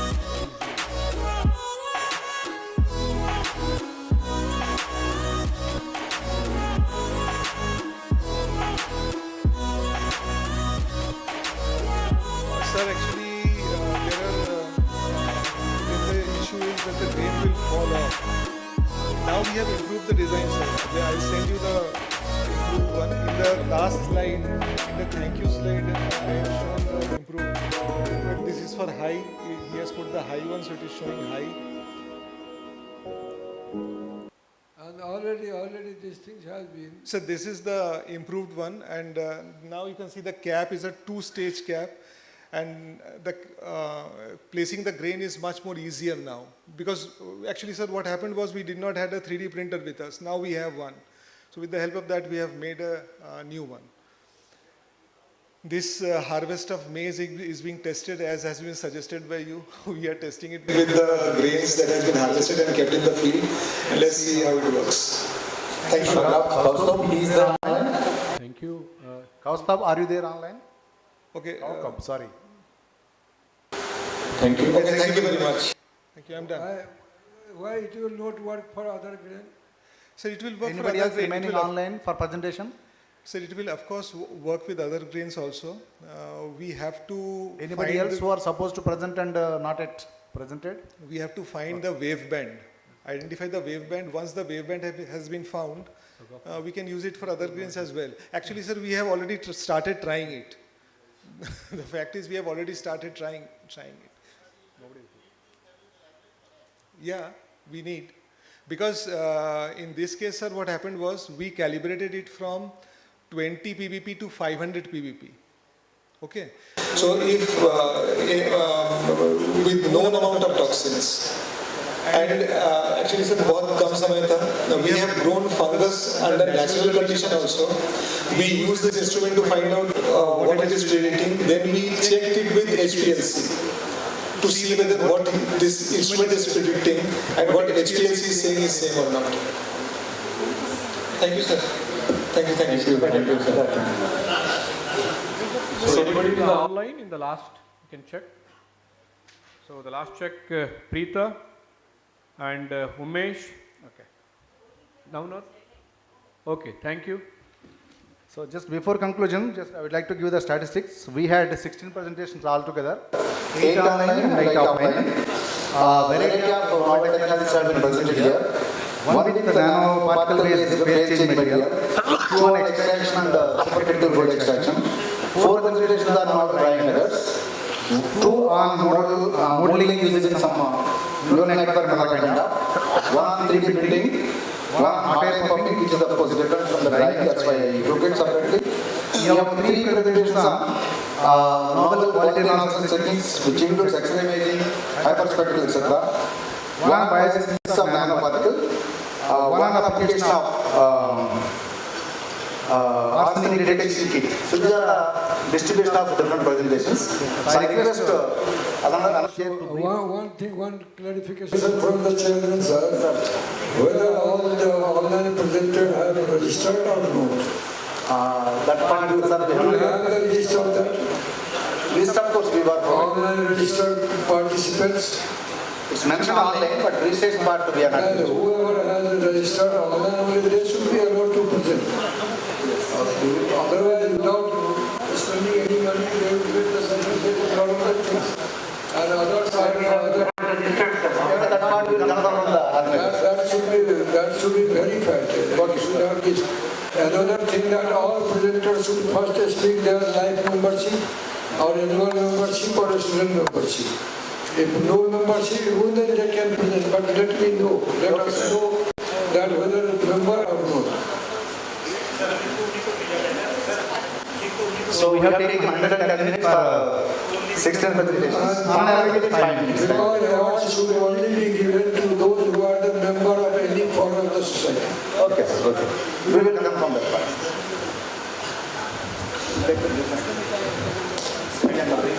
Thank you, sir. We have vast different novel technologies, starting with product design, machine design, and so many technologies like RF, X-ray, ENN, 3D printing, magnetic field. So, and ends with different nanomaterials and as well as the sensor development. So, and apart from all the technologies were covered by the different scientists, thank you very much for the presentation and including online and offline. So, we have 8 online as well as 8 offline. Good presentation, and out of 24, there are 8 members are absent. Thank you for the opportunities for in the session. Thank you. I would like to thank the organizer for giving this opportunity, and also I would like to thank our another chair, Shanmura, and the rapporteurs, Dr. Pramodin and Dr. Sadhvata. So thank you everyone for patient hearing, and hopefully you are gained knowledge from the presentation. Thank you. Thank you, sir.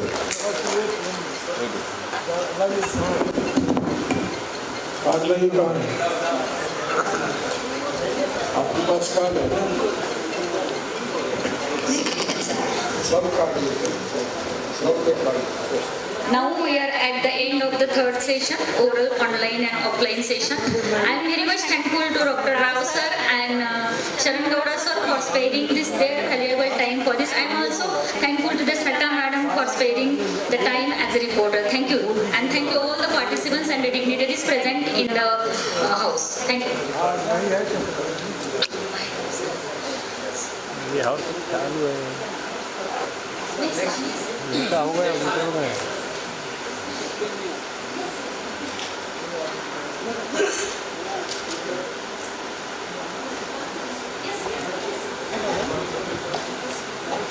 So with this hectic schedule, we have completed only 3 sessions, but still one more to go, and we have to complete today itself. So be comfortable, though it is painful.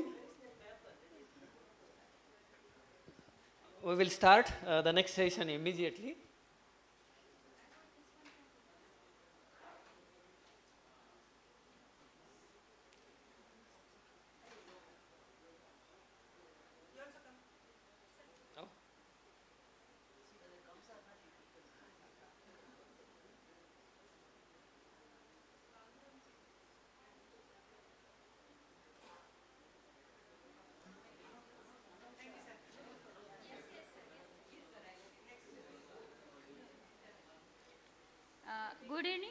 all of you.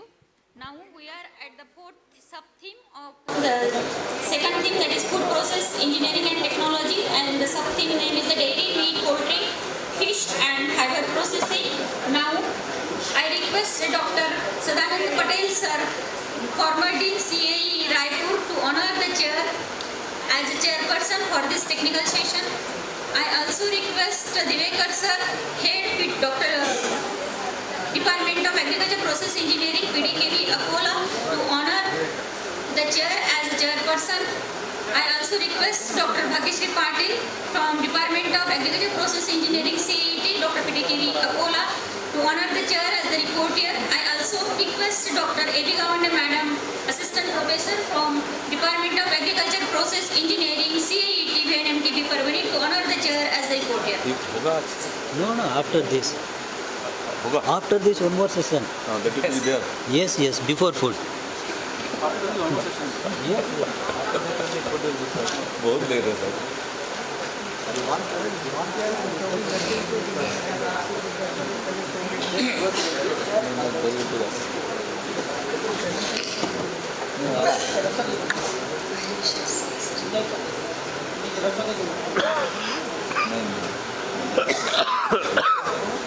Meet poultry वाले हैं ये. हमारा last Last session, if anyone wants to have a question, you take the speaker.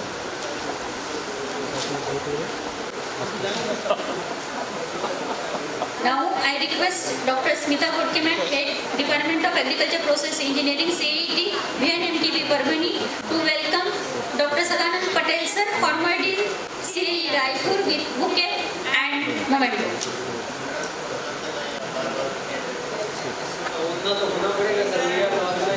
Yes, definitely sir. चालू है. बड़ा आनंद.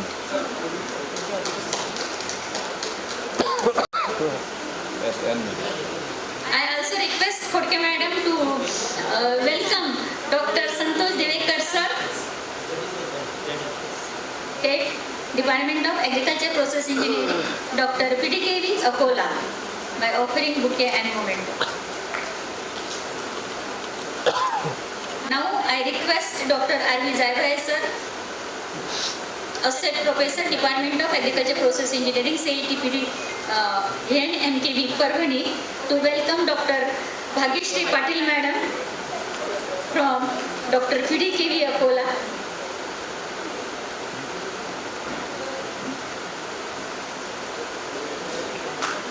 I again request Zaibhai sir to welcome our Gawande Madam with bouquet and memento.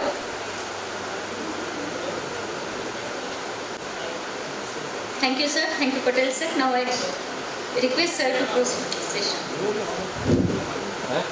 Thank you, madam.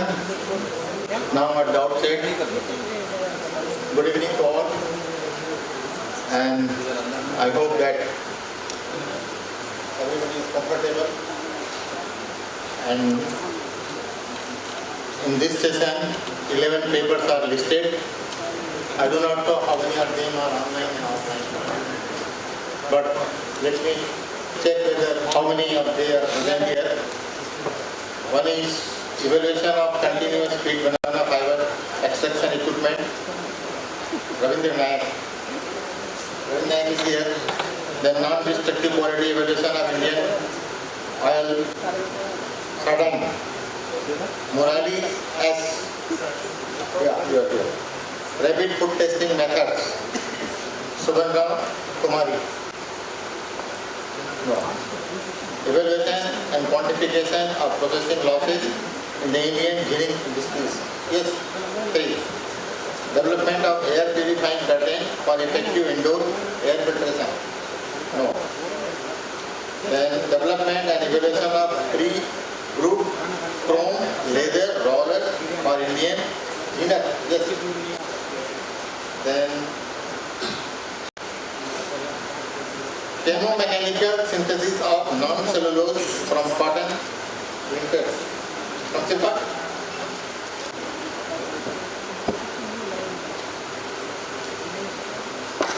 Transforming animal housing through IoT and AI.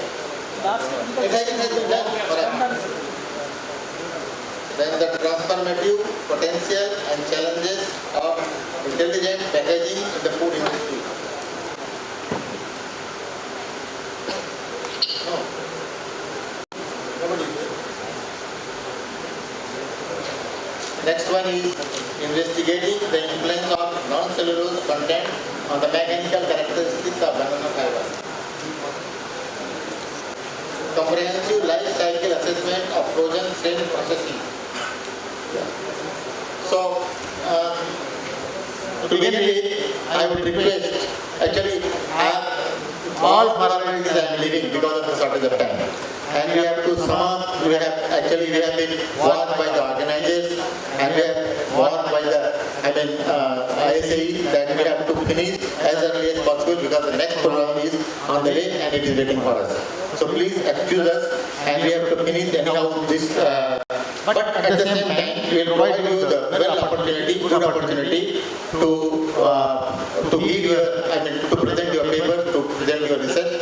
But please, we 3 minutes earlier, in the earlier session they allowed 3 minutes. So I also request all of you to be restrict and to be brief and to sum up within 3 minutes and hardly actually, I would say that the question should be taken outside this forum so that we can have the well and healthy discussion also and we will not lose the time. And online, just a few minutes ago, our Honorable ISAE President, he has said, online presenters, whether they have registered or not. So please inform before presenting whether you are registered or not, online, if any. Okay, now I request our Chairman, my friend, should say something. Good evening. Due to paucity of time, we shall directly start the sessions. Thank you.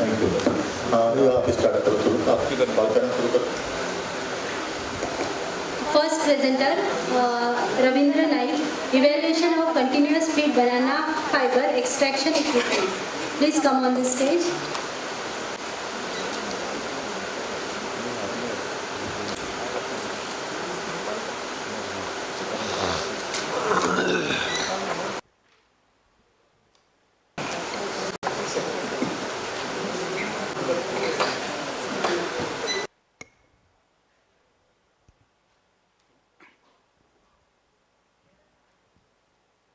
Hello, good evening everyone. As suggested by DDG, I am life number 9905. Okay. then after and the topic that is assigned to me is to develop a continuous feed equipment for the banana fiber extraction. So without going into it, so if you see all the parts of banana is being used, and among that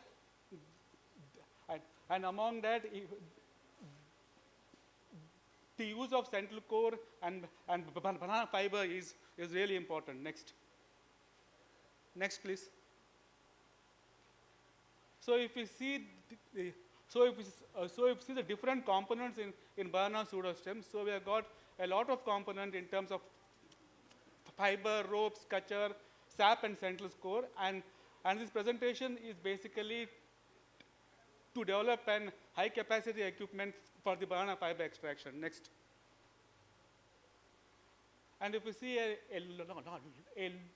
lot of products are being developed in banana fiber, and this is established technology and method. Next.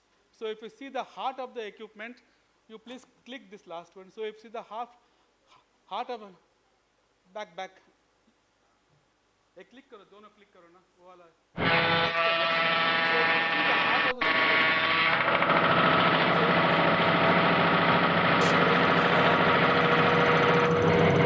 system.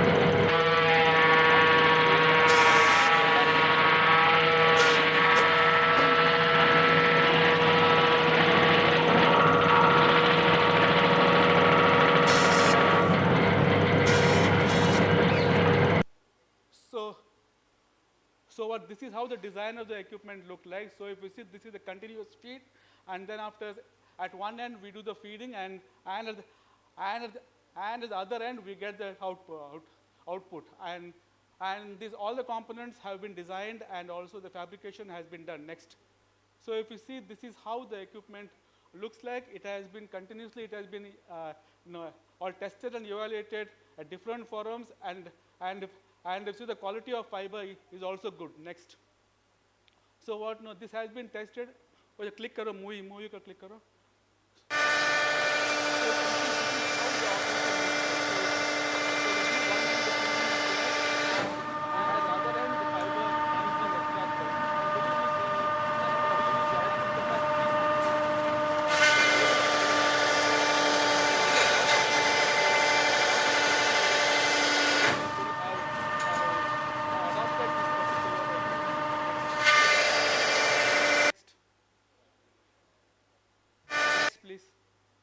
And if you see, the equipment has been demonstrated to a lot of stakeholders, a lot of dignitaries, and also this was an activity under our NASF funded project.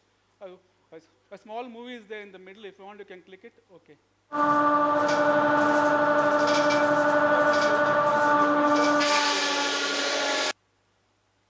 Oh, click karo. So what? No, this I got the whole thing that is there in a small clipping so that I can save the time. And the time allotted to me was about 2.5 to 3 minutes, and then I'm sticking on to it. So if you see, the input capacity is almost 200 kg per hour, and output capacity is almost 500 grams an hour. And if you see, the extraction of dry fiber is also high compared to the existing fiber. Movie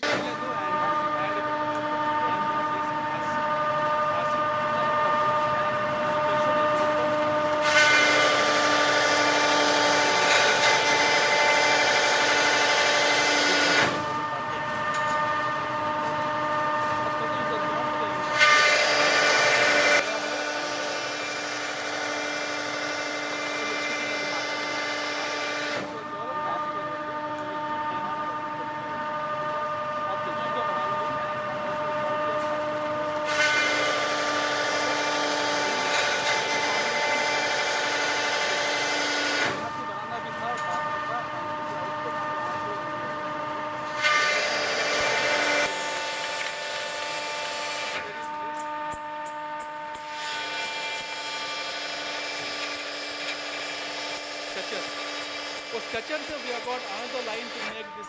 Okay, now. Cutlery and plate हम बनाते हैं, but it's not covered here because but we have got it. Thank you, Dr. Naik. Okay, thank you. Thank you very much. Ma'am, call.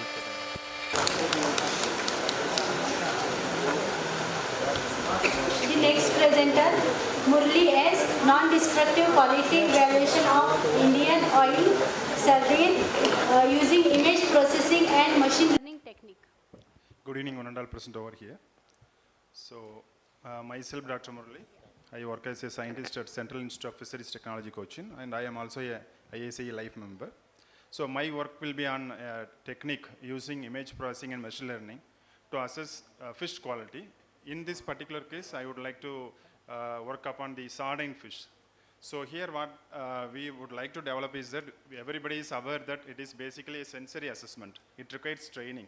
So what I am planning to do is that I would like to develop an instrumental technique in which whoever has a handheld device or a mobile application, so that everybody will bring the better fish in the market. So this is meant for the basically eyes to all fish in the fish market.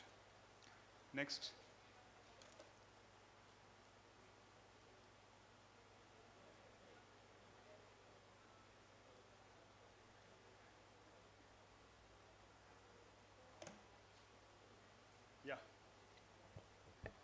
So this instrumental method should be rapid, reliable, and non-destructive. So what we have done, so there are some existing techniques, but however, there are some gaps, like there is no tangible real-time detection method. So in this particular experiment, what we have done, we took fish eye images as a quality degradation parameter. We correlated that with the laboratory destructive analysis. Like you say the K value, which we say the ATP degradation, which shows that the quality of the amount of degradation which is happening in the fish once it is caught. So then we also carried out microbial analysis. Then we correlated this with the image processing and deep learning technique. So this is how we brought the sample stored under ice. About 14 days, we took different cameras, including mobile, and the database was created. About 1,200 images were captured for each day, and the data consisted of 14,400 images.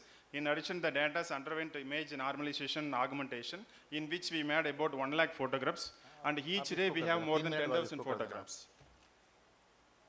With that, we also assessed by taking photograph, there is a change in eye color. Also, you can see that dilation of the pupil and cloudy appearance in the fish when the storage days are increasing. So with that, we, in fact, this particular exercise was also done for other fishes. In this particular case, we took the transfer learning technique, in which the existing technique is there for image-based classification. Only the custom dense layers were...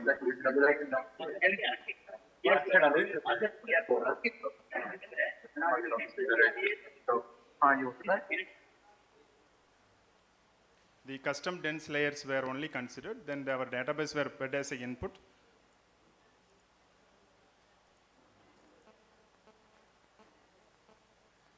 Then this is the database were divided into 3 portions. One is training, validation, and testing. You could see that there are 4 transfer learning techniques. Then we also done the quality aspects by evaluating the K-value and psychrophilic count. We superimposed and got that the fish will be fresh if it is within 3 days. If it is extremely fresh and more than 3 to 11 days, it will be called fresh. If it is about 12 days, it is considered as a spoiled fish. Then finally, when we take the output in the MATLAB, we'll get such image with that, whether how many days old the fish it is. Also, it will say that how long this fish can be stored in the iced condition. Please conclude. Thank you, sir. Okay, thank you. There is a prototype already developed, and we are also working on the mobile application. Thank you, thank you, thank you. Call next one. Next presenter, Manoj Kumar Mahawar, Evaluation and Quantification of Processing Losses in the Indian Ginning Industry. Sir, please conclude within 3 minutes. Good evening, whatever presenting. Myself, Dr. Manoj Kumar Mahawar. I am working as a senior scientist in ICR Sirkot, Mumbai.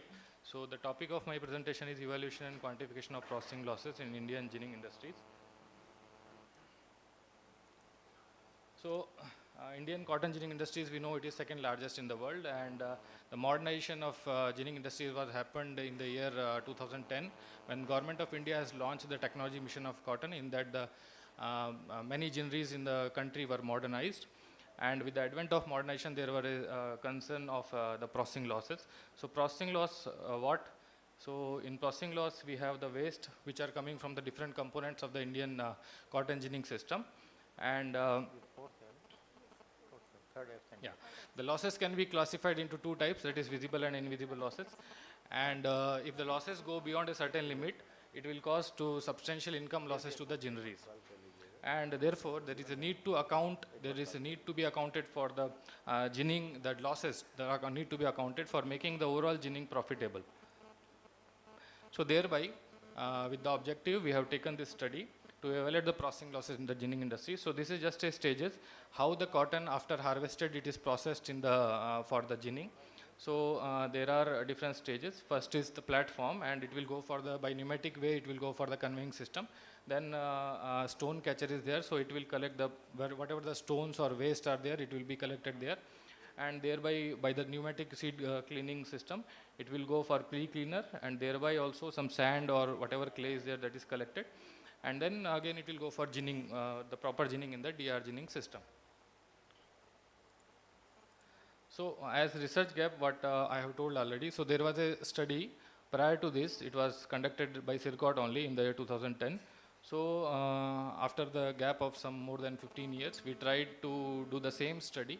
So there was a lack of information, and thereby in the 15 years there is a much more advancement in the automation systems and process conditions. So the objective was to determine the processing losses in the ginning industries with different automation systems available and process condition.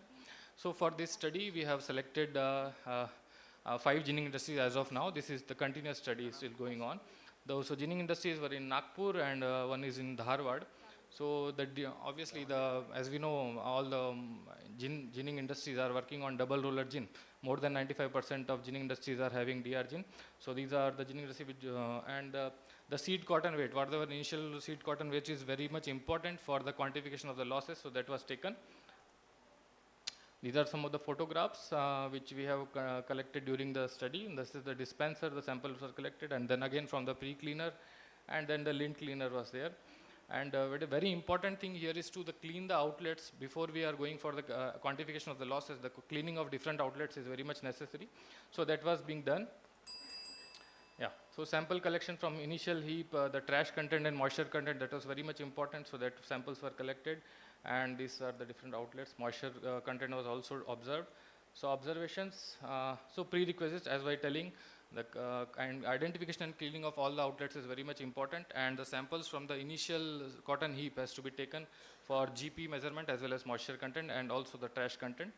And the observations which were done, like lint cleaner we have, that sort of 3 cylinders, and also in many of in few industries there was pre-cleaner or bypass, as the farmers were not getting the premium price. So that was one of the observations. These are the different waste, pictorial. Sir, please conclude. Yeah, fine. Dispenser waste, super cleaner, DR gin weight, yellow. So whatever the 5 industries we have taken, so overall losses was ranging from 1 to 2%. That was the losses total was observed. And this is the fiber test report of the initial samples. Yeah. So in this study is now undergoing. So we have to collect the data from the different part of the countries, northern and central and southern zone in this cotton season. And also based upon the study, we have to suggest some best management practices for the ginneries to reducing the processing losses. Yeah. Thank you. Thank you. One question repeated. Anybody? Pardon? Okay, next speaker. Next speaker, Sheshra Kautkar, Development and Evaluation of Pre-Grooved Chrome Leather Roller for Indian Ginners. Honorable Dais and all the dignitaries present in the hall, very good evening to all of you. So I am Dr. Kautkar, scientist, ICAR Sirkot, Mumbai, and I will be presenting our project for development and evaluation of pre-grooved comb leather rollers, particularly used for Indian ginning industries.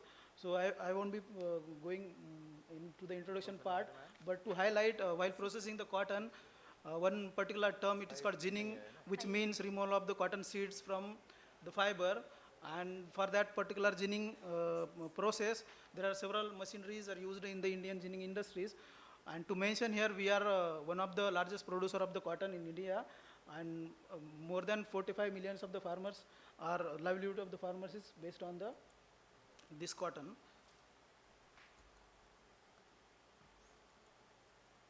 So there are several type of ginning machines used in our country, but double roller gin, which I'll be using DR gin word, so that will be used majorly up to more than 95% in our country due to several other reasons. So what are the problems associated with DR gin? The rollers of the DR gins are made of the chrome washers, and that has been fixed in one shaft. Almost 100 to 110 chrome washers have been fixed, and the rollers have been formulated, and that are fixed on the DR gin. So the problems are heavy weight of the roller, difficult to fix on the ginning machines, and there are 3 labors are required to fix the rollers on the machine, and it involves chances of accident at any particular of times. Also the grooving of the roller, grooving means the making of the rough surface on the roller, is a manual job to be carried out in our country, due to which the lint, losses of the lint and ginning percentage is happening in our country. So with that huge economic loss of almost more than 2 crore rupees per industry is facing in one season. So we are with this project, we are trying to solve these problems of human tragedy, labor requirement, shutdown of the machine, and huge economics loss. So this was the research gap, and by coming with the solution, we are reducing the problems. So major objective of this project was to develop and develop pre-groove roller and pre-groove roller machine as well. So this particular presentation is focused on the first objective, where we have started manually preparing deep groove roller of the 25 mm deep, 2 mm wide grooves on the washers. Then we have assembled it manually at our GTC lab, and then we have conducted lab trials as well as some commercial trials, and we have come up with some results. So this is some sort of line diagrams of the rollers and washers to be used in the double roller ginning industry. So these are some pictures of the ginning trials conducted laboratory level at our own lab, where we found that that the average ginning output was more in this our roller up to 5.7 mm. We have done lean quality analysis as well, where we found that there is no adverse effect on the ginning quality, lean quality. Similar trials have been conducted in commercial ginneries with their permission, and we have found from our 2 trials that lean outcome was observed in our trials was more than 0.5 to 5.6 kg per hour. No adverse effect on the lean quality parameters. All the lean quality parameters were within acceptable range, including trash content also. So these were the conclusion, and from this project, the major achievements were we have filed 1 patent, sir. Then this technology was released last year at the hands of our Honorable DG sir, Dr. Himanshu Pathak sir, in presence of DDG sir, and international guest also. This technology is transferred to one of the ginning producing industry, that is Messrs Bajaj Steel Industries Limited, Nagpur, at the technology license fees of 1 lakh plus 18% GST, with the royalty fees of 50 rupees per roller plus 18% GST. Some publications have also came out of this project. This technology was awarded and ranked in top 4 technologies released last year on our ICR Foundation Day. So it was one of the top 4 technologies from Engineering SMD, and certificate was handed over by our Honorable Minister of Agriculture, Shri Siraj Singh Chauhan. And present status that we are having more than 500 rollers order this year, and we are not only Maharashtra, this year we have given to Maharashtra. Coming season we are giving this technology to Telangana as well as Maharashtra. So this is the status. Thank you very much, sir. Next presenter, Pramod Shetke, investigating the influence of nanocellulose content on the mechanical characteristics of the banana fiber based epoxy composition.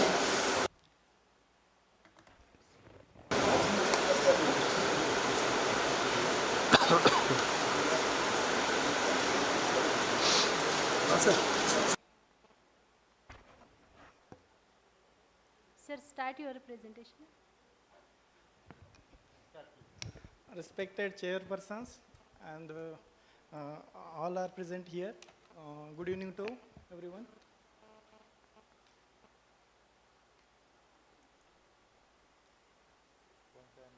So I am Pramod Shetke, working as a scientist at National Research Center for Banana, Tiruchirappalli. Today I am going to present the topic investigating the influence of nanocellulose content on mechanical characteristics of banana fiber based epoxy composites. Actually, as we know, banana is the most widely cultivated and consumed of fruits, but despite its economic significance, a significant portion of banana byproducts remain unused after harvest, and one of major biomass is pseudostem. It is around 50 to 60%. And we can extract banana fiber from that. That is presently only 2%, not exactly, but we are using only 2% banana biomass for edible as well as non-edible purposes. So globally, around 1.2 billion tons per year of banana stems left for decompose. With extractable yield of 400 kg of fiber per hectare from pseudostem, there is a significant opportunity for fiber extraction. So where we can use this fiber? This is we can use for paper, packaging material, handicraft, textile. But here I explored the composite. For composite, as we know, composite material are regarded as today's cutting-edge material with the potential to become tomorrow's standard.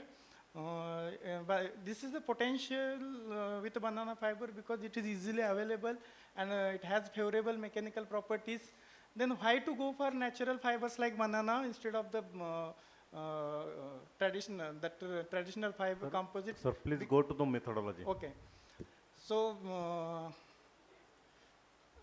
with the growing environmental awareness, we started using natural fiber. Then again, we introduced the nanofiller in composite to increase its strength.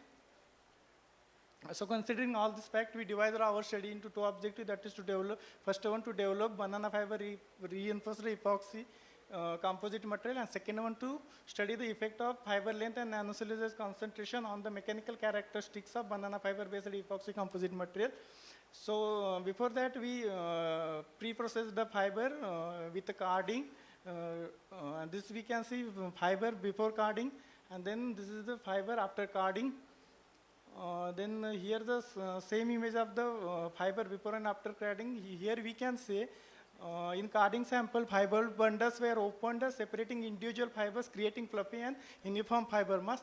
Also in carding operation, impurities stick down the fiber is removed, were removed. This is the experimental plan.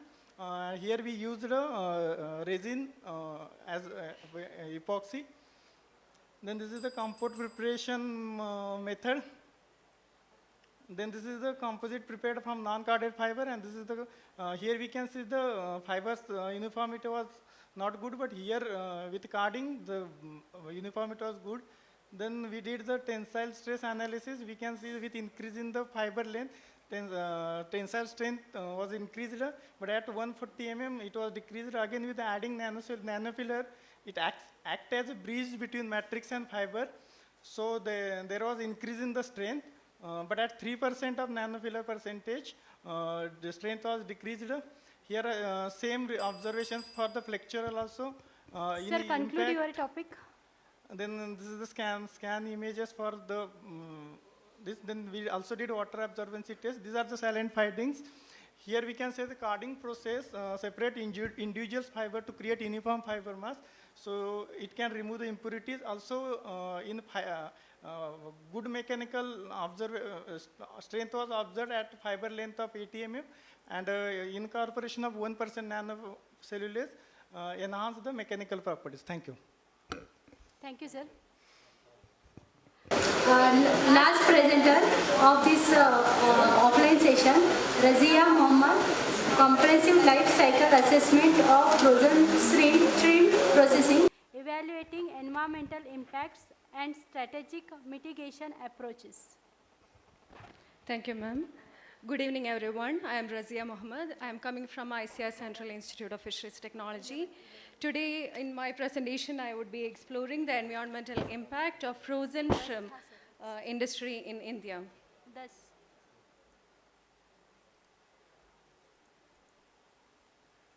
So, even though I'm not going to detail the introduction, as we all know, India is a major exporter of seafood, and among the seafood items that is mostly exported, frozen shrimp is the major item, and the USA and China are the major importers. So my objective is to evaluate the environmental impact using life cycle assessment methodology.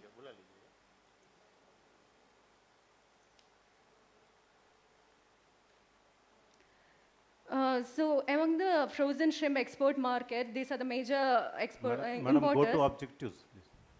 Objectives I have already covered, sir. Actually, methodology, among the frozen shrimp, I will be concentrating mostly on Pacific white-leg shrimp, that is Lithopenis venami, as it contributes the lion's share of India's cultured shrimp industry.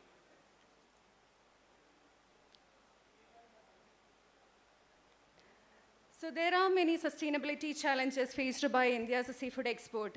And one of the major challenges is the high energy consumption involved in the shrimp farming and the processing activities. Feed sourcing is also another major sustainability concern, particularly because the traditional shrimp feed often includes fish meal, which relies on the wild fish stocks. So life cycle assessment is a systematic approach that can be used to assess the environmental impact of this product throughout the life cycle. This will mainly help with informed decision making for addressing the sustainability concerns. And this is a framework. As you can see, there are main 4 areas that is based on the ISO standard. Especially ISO 14000 standard is mainly for this assessment of environmental impact as well as management. This is the supply chain of frozen Lithopenis venom in India. And I will be concentrating only on the high impact stages in the supply chain to start with the feed production. And these are the areas that are covered in the inventory process. This is how the life cycle impact assessment. Here you can see the main areas like electricity and the protein sources like fish meal and soya bean are major factors that contribute. Then the second phase is shrimp farm, and these are the activities that are covered. I will be mentioning the results session later. And this is the processing unit. In processing plant, these are the main activities that are covered under the LCA inventory. And these are the contribution factors as a global warming. And here you can see the harvested shrimp, the cultured shrimp and captured shrimp are compared for the impact assessment. These are the 5 major impact factors that are coming here. So to conclude, I can just say that this LCA, it provides a transparent and a scientific way for the companies to track the environmental footprint of their product, as well as it helps the consumers to make informed decisions about their purchase. Okay, thank you. Ma'am, what is the message of this Research. That's good, sir. The companies can decide which impact factor. Actually, in the result section, you can see how each impact factor, through specific interventions, you can bring down the environmental impact. For example, if you are replacing the renewable energy sources and all, how much impact can be reduced? Next presenter, Sharana Gowda sir. Transformative potential and challenges of intelligent packaging in food industry.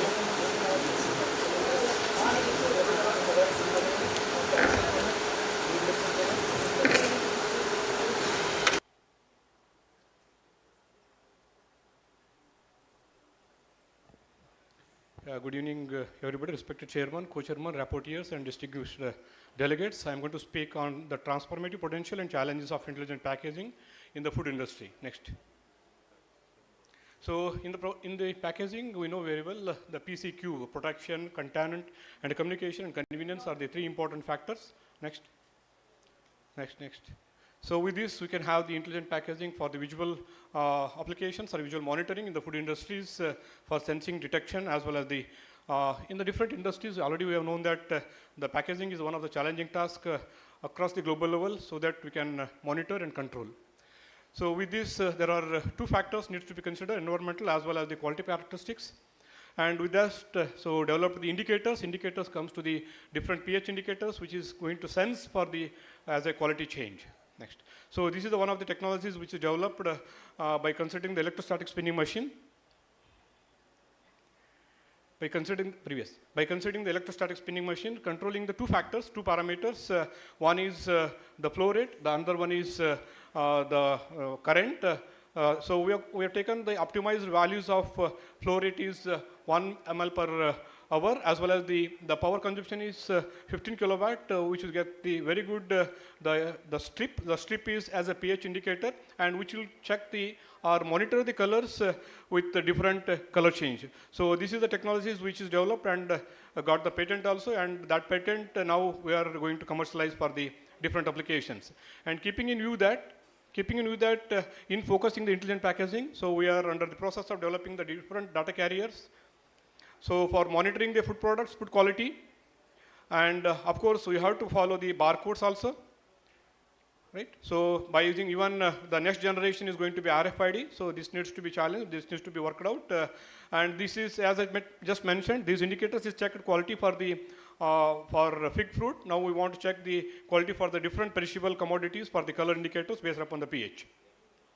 So, and also we are under the pipeline of the different indicators like temperature, monitoring for the change in the different materials as the temperature indicators. The earlier one is pH, next one is the temperature. Next. So this is how the sensors is going to be worked out, and applications for the different applications needs to be checked. Next. So of course, this intelligent as active materials, which is the safety, reduce the waste, cost savings, supply chain management, as well as we can save the materials and the quality of the product. Next. So in nutshell, we can say that the food safety and the quality are the two challenging tasks we have to take care and we have to monitor by using a sensing element as a pH indicator as a color change. So that indicates by identification of the a strip can be decided the food is safe or not. Thank you. Thank you, sir. Any question? Anybody? Okay, sir. Thank you.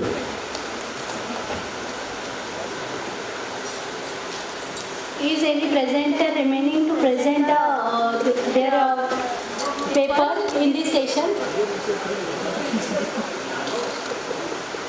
Online? Is there any online presenter available for this session? Session number 4. That rapid food testing methods and overview.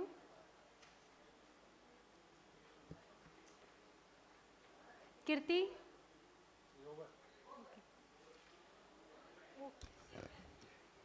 It seems that all presenters are over and all the papers are completed. So, okay, thank you very much, all the presenters. In this session, out of listed 11 papers under the something dairy, meat, poultry, fish, and fiber processing. Total 11 papers were listed, and out of them, how many? 7 papers were presented, all in physical mode. All offline, and from all areas, including the packaging also. But the last presentation was on packaging. So including packaging, all areas they were presented. And the presentation, because of the paucity of the time, shortage of the time, actually we had to do all these things. And at the time, I agree that a lot of preparations before coming to this place you have made, but sorry, we have to do it. And we have to follow, we have to abide by the process. My friend Dr. Santosh, I would request Dr. Santosh to say before writing on the session. At the outset, I would like to actually thank you all the presenters for following the time and completing all the sessions within the shortest possible time for whatever the delay we are having in all the sessions. So that's all from my side. Thank you very much. I have our reporters, Madam Bhagyasri and Madam Ashwini. I would request if they would like to share their views. Okay, ma'am. A very good presentation in this session. So I congratulate all the presenters who present the paper here. Thank you very much. Okay, now to wind up the session, I would, at the last, I would request, I would thank organizers, ISAE organizers, and you all visiting our honorable Dr. Mahbali, and looking since morning. He is constantly sitting, and it is, our good luck that such a great person is listening our seminar and presentations and lot of suggestions he is making. He has made all other friends also. Thank you all for maintaining the protocol and giving your time to all the presenters, listening to the presentation. Dealing with the presentations. Okay, thank you all. And thanks, I would like to thank you my friend Dr. Santosh and both the reporters, Madam Ashwini and Bhagyasri Madam. Thank you very much. Thank you. Thank you, sir. We are at the end of technical session 4. oral presentation, offline and online. Now I am here to present the vote of thanks. I am very much thankful to Dr. Sadanand Patel sir, former Dean CAE Raichur, for sparing his valuable time as a chairperson and honoring the chair. I am also thankful to Santosh Divekar sir, for head Department of Agriculture Process Engineering, Dr. PDKV Akola, for sparing his valuable time as a chairperson for this technical session. I am also thankful to Bhagyashree Patel madam and Gavanya madam for sparing their time as a reporter for this session, and I am very much thankful to all the dignitaries present in the house for their active participation during the interaction session. Thank you very much. Thank you all of you.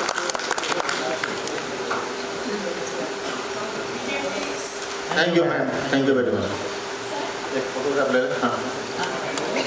इसका break ले लो. अभी चलो photograph लेते हैं. हाँ चलिए. Ma'am को बुलाइए और कितना photograph. Yes, yes.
So now we are starting fifth session, and this is the last session of the day. All the participants, all the delegates, I think we on the dais and off the dais may be equal number remaining. So I request all the delegates present over here, please present for up to the last minute of this session. So this session is on sub-theme functional and nutraceutical foods, and chairperson, I invite for the chairperson for this session Dr. Ravindra Naik, head from Coimbatore, head agro-processing from Coimbatore. Please come on the dais. And Dr. Mangraj, head CI Bhopal. And rapporteur for this session are Dr. Zaibhai and Dr. Deepika Goswami from CFET. Deepika is there? Yes. Okay. And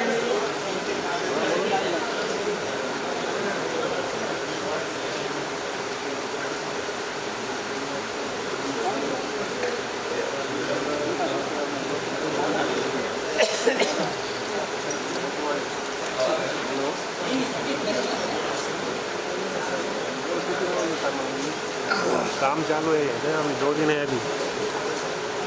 1 minute लगा था मुझे. Now I request Dr.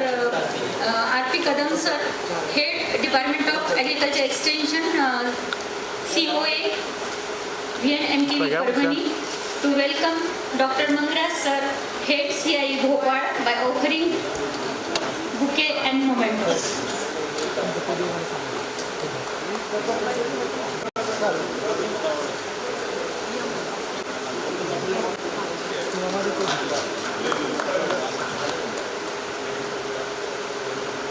I again request Dr. Kadam sir to welcome Dr. Ravindra Naik, Head CIE Coimbatore, by offering bouquet and memento.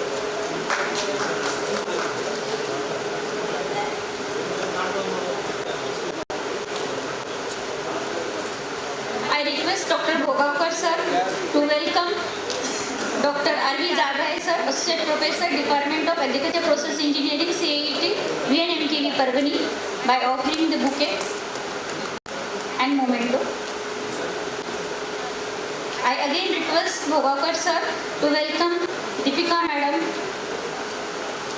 reporter for this session from CPET, Senior Scientist, CPET, by offering bouquet and memento.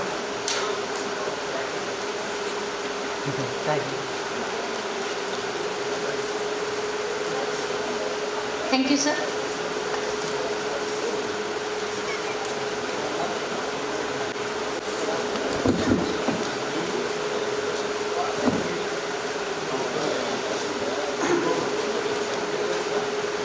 Good evening, everyone. And this is the last session, so let us stick on to the time.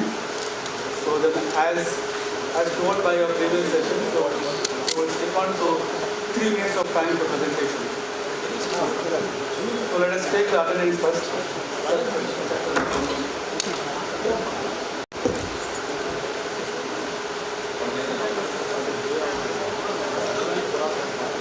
In this session, today we have 20 presentations. Out of that, only one is online and remaining 19 will be offline. Excuse me, I just have one announcement here.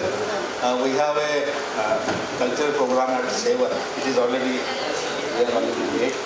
And tomorrow one session, a technical session is still remaining. And we are planning to conduct the theme session here itself. So all technical sessions will be here and valedictory program will be in the convocation hall. So we have to start early tomorrow morning at 8:30. So those who are presenting in the last session, I think they should come and finish everything at 10, up to 10. So theme session was planned in convocation hall tomorrow, and that is online, and online arrangement and the audio visual system is better because you all might have felt it. So tomorrow we will be conducting theme session here itself, and before that you have to finish your all sessions.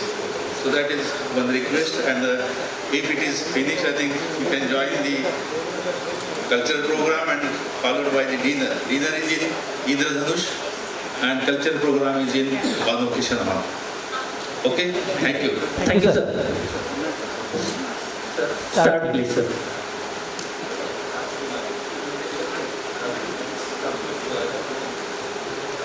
First, Petrizo studies on effect of enzymes on extraction of natural food colorants and biorelanol acids.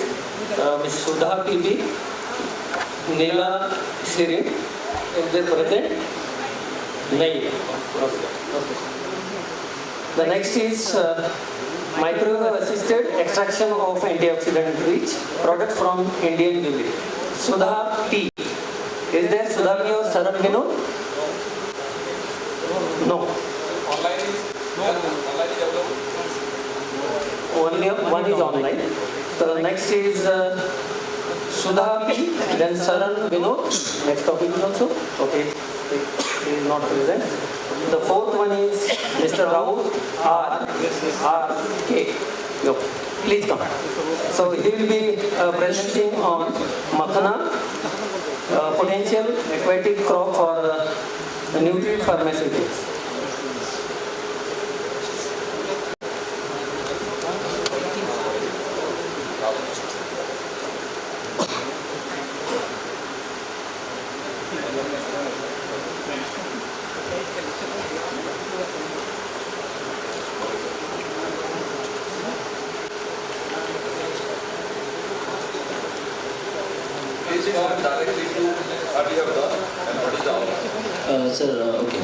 Very good evening, everyone. So my presentation will be a review compilation of the nutraceutical and pharmaceutical approach of different parts of Makhana plant. So Makhana is mainly known for its popped form, and which is fetching a very high market value, ranging around 1600 rupees per kg. But in this topic we will talk about, apart from the pops, what other parts of Makhana is playing importance in terms of nutraceutical pharmaceutical and cosmeceutical applications. Excuse me, can I have my slide?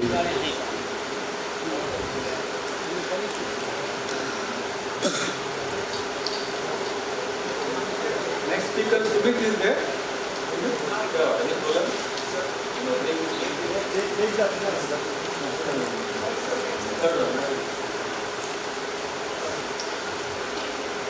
So I'll directly go to the works. Starting with the first popping one. So in that, it is observed that the popped form is having high antioxidant activity and phenolics as compared to the raw form, and the bran, which is very less in quantity, but it is the most of the phytochemicals are concentrated in the bran, so it can be used as a functional food. And the raw kernels have good mineral and amino acid profile. In fact, it has containing around 16 essential amino acids, and among this, histidine is the most important one, which can be further utilized.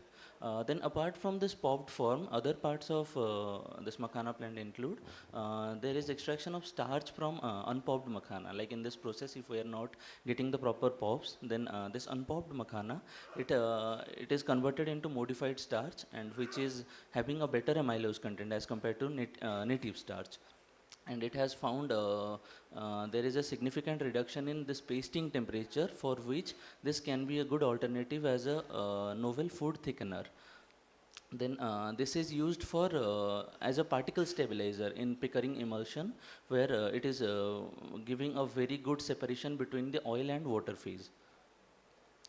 Then coming to the metabolic profiling, so we are talking like it is high in this phytochemicals. So in this study, they have carried out around 589 bioactive compounds in 5 different tissues of makhana, where they have found that the leaves are abundant in flavonoids, while the seed cells are rich in polyphenols, and the fruit peel is rich in phenolic acids. And apart from that, they have found one enzyme activity in EF-PAL4, which is helping in better biosynthesis of polyphenols and flavonoids.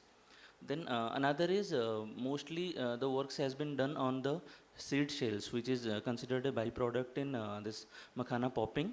So this seed shell is a very good source of activated carbon. So it has like a very high surface area, and it has been extracted using either phosphoric acid or zinc, and it is giving a surface area of around 2636 meters square per gram, which is considered very high, and it's a good feature for activated carbon. And the process parameters were it should be done at a temperature of 700 degrees Celsius, and the impregnation ratio, that is the amount of acid impregnation, will be 1.5. And it is a suitable adsorbent for removing heavy metals from water, so that it will be a better condition for makhana growth. Then fermenting makhana with Lactobacillus curvatus. So in comparison with general extraction, if we are fermenting it prior to the extraction process, it is enhancing its antioxidant and phenolic activity, and this also attenuates the apoptosis and senescence effect, which is caused by the oxidative stress in this fibroblasts. Then another is enzyme mediated resistant starch. Again, this is a starch extraction using enzyme. So this is shows a reduction in glycemic index. So since makhana is rich in carbohydrates, in this way we can reduce the glycemic index of the product, so it can be used as a better food. Then it has, for the same effect, it has also been used as an potential additive in lower GI index functional bread. And then it is also used for this bilayer edible coating materials. So here it is reported to inhibit the activity of Listeria monocytogenes, which is present in cooked meat and this beef products, and it is enhancing the shelf life when it is applied in the inner shell of this bilayer. Then the last one I'll conclude. So there is a in gel electrophoresis a compound called glucan, was extracted from the seed shells, which enhances the glucose consumption, for which it regulates the blood glucose level, and this is particularly essential for diabetic people. So these are the works conducted in the nutraceutical and pharmaceutical applications in Makana. Thank you. Okay, thank you, doctor. Thank you. Thank you.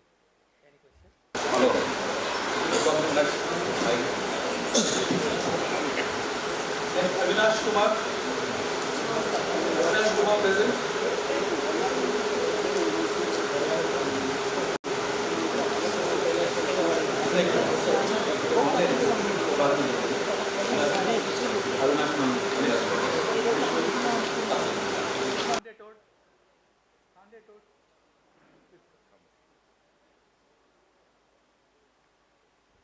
क्या है sir इसका topic क्या है? Optimization of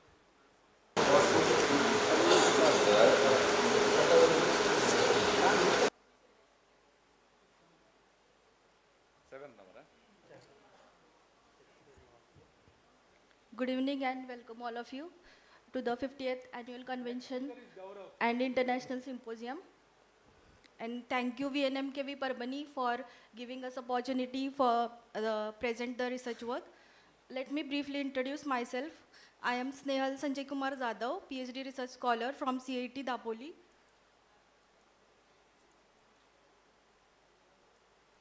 Next.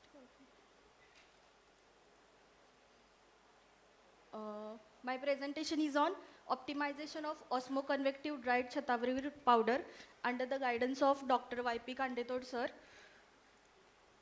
Shatavari plant is a medicinal plant, and it is used in many Ayurvedic preparation and has many health benefits, such as it contains active components such as saponin, total phenols, flavonoids, alkaloids, and tannins. These all bioactive components. Come to the objectives, ma'am.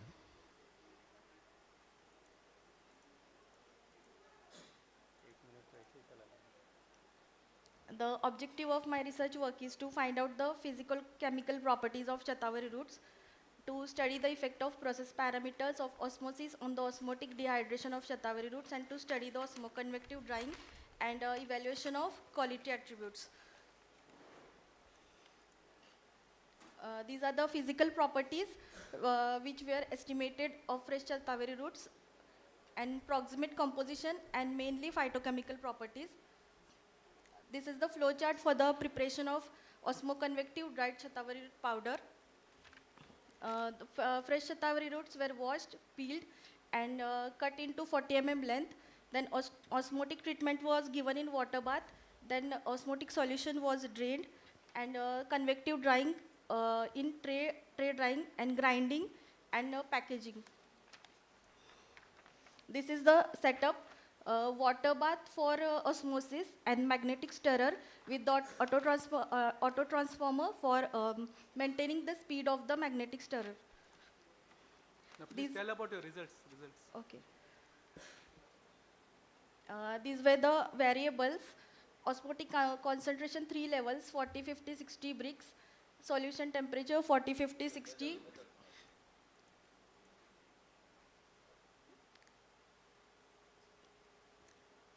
The results were carried out by box bank and design. These are the 5 central points.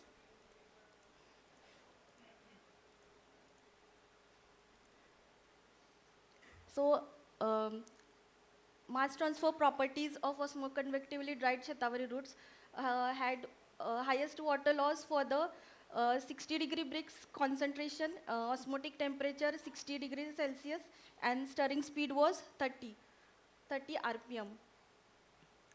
After that, all the process parameters such as concentration, temperature, and stirring speed had a positive effect on the mass transfer properties. These are the response surface graphs in which we can see as the process parameters increased, the water loss of the shatavari roots was also increased. Hence, the solid gain has also same effect, Okay, and conclude, also mass conclude, reduction. conclude. These are the treatments, Conclusion. physical properties.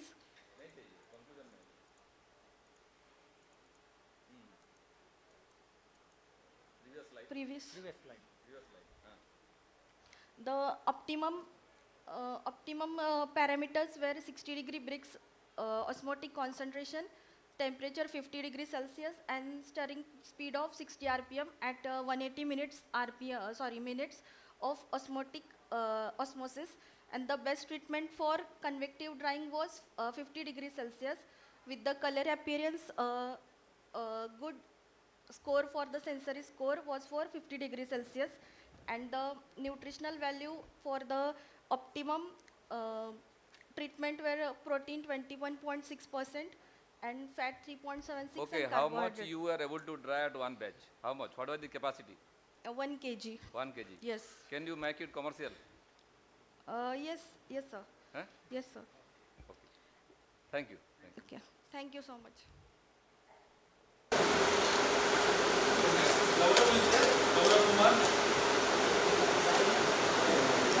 Next, Gaurav Kumar is here. Lamo. Yes, sir. Achha, you are online. Sir, I'm testing online. Okay. Online will take at last. Okay, sir. No, no, the money content. Manikan nahi hai. No, K. Guruswamy, Balakrishnan nahi hai. S. Patel se aap karoge kya? हाँ? नहीं. नहीं, Kadam is there. नहीं, wait. करना दो. आ गया तो आने दो. Ulpa Patel. ठीक है, आइए. Ulpa Patel. आ गया, रुक जाओ. Okay, no.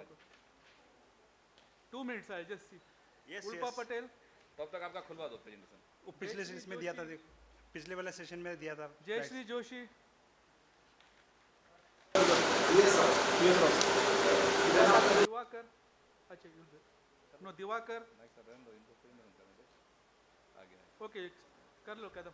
चलिए डॉक्टर साहब 3 मिनट में करिए खत्म. बताओ बाबू.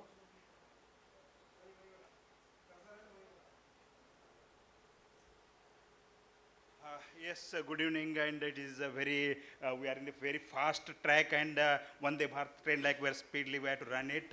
And my topic is evolution of electronic beam irradiation effects on total and free Gaussian cotton seeds.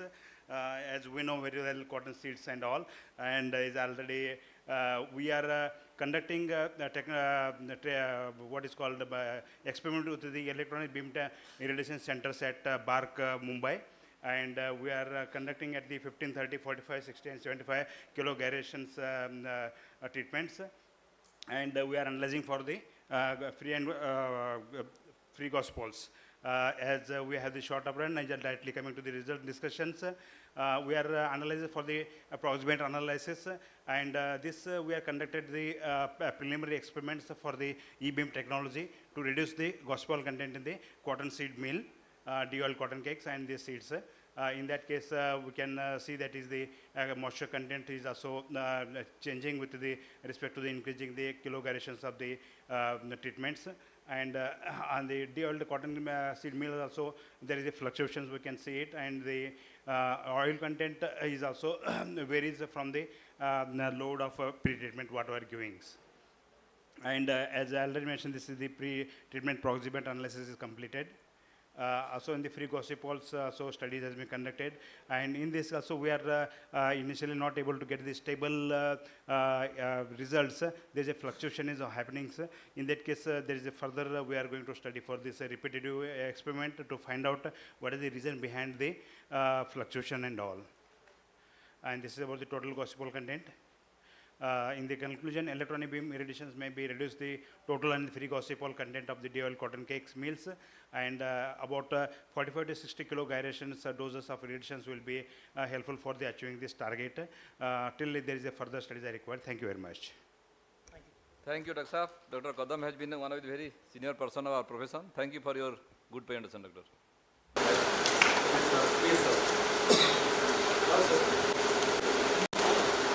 Again, Rao sir has been our teacher. Most welcome, sir.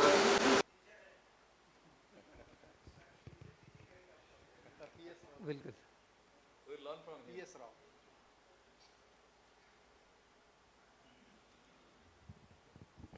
So, Chairman and rapporteurs, good evening, everyone. So, if I follow the slides, probably it will take more time, so I will not follow that mostly. So, the topic is on enzymatic polishing, which is a novel approach for decortication of millets. All of you are aware. So, millets are actually well known these days because of last 1 year effort all over. And now, as far as the processing is concerned, the major operations are, of course, harvesting, threshing, winnowing, grading, etc. But out of all these, hulling and polishing, these are the most difficult tasks. One reason actually the availability of the suitable machinery. Second thing, the grains themselves actually variety of grains and which are very small in size. And even structure-wise, if we see, each grain is having a different kind of configuration, composition, etc. That's why polishing using mechanical methods is quite difficult. And of course, wherever it's being done, the traditional, rather conventional rice processing machineries have been modified and which are being used. So ending up with a lot of breakage or maybe low yields. So to combat this process, actually we thought of going for a novel method which is enzymatic polishing. So this of course with, this is the kind of grain anatomy if you see, pearl millet, finger millet, sorghum, these are the major millets. Each one of that actually having a different structure. The amount of germ present, the scutellum presence, etc., the thickness of the outer skins, etc., these are all actually different. That's why no single machine or maybe no single process will be suitable for all the grains. Now, of course, we have gone through several of the existing methods, mechanical methods, where actually small seed and maybe friable pericarp, large integral germs, and highly variable endosperm. So that is the major reason for failure of the mechanical methods.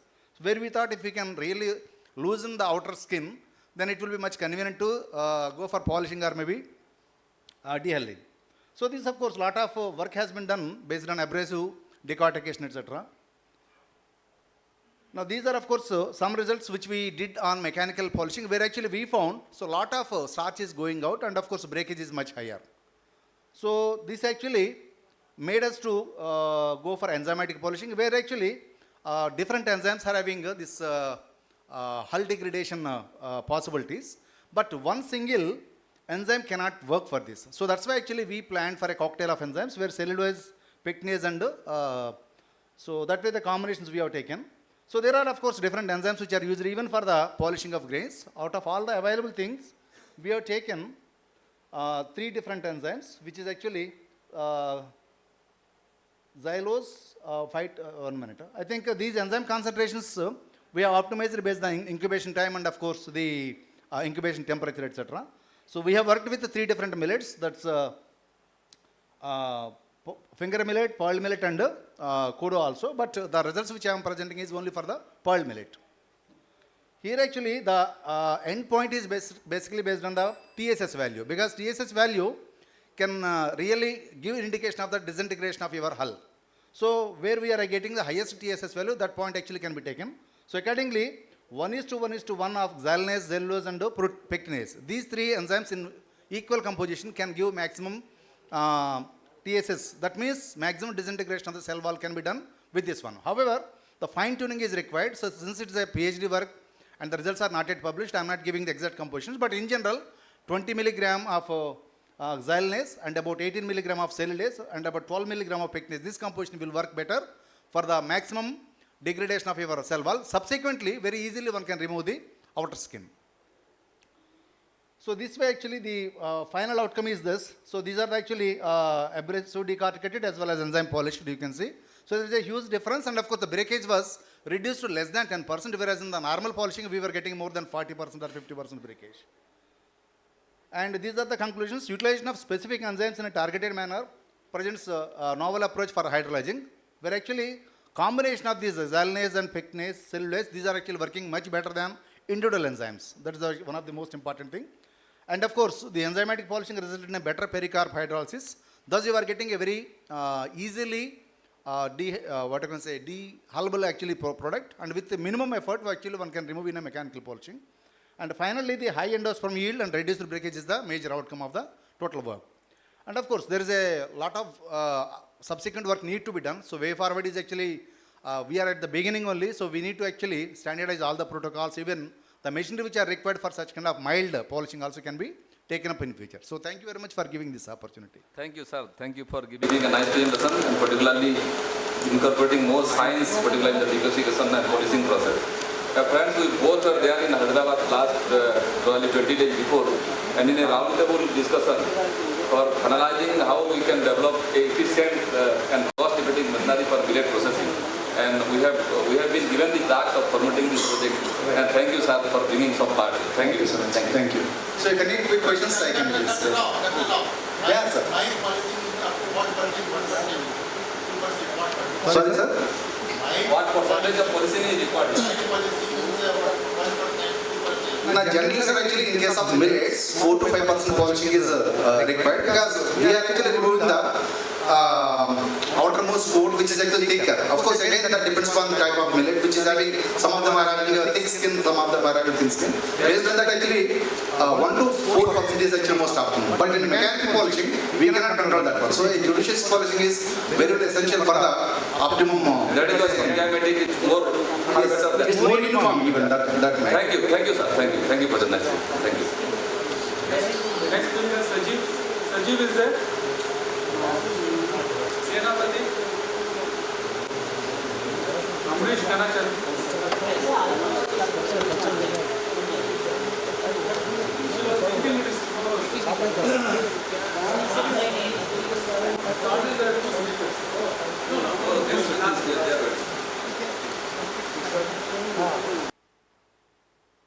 Next is Achinna. Achinna is there.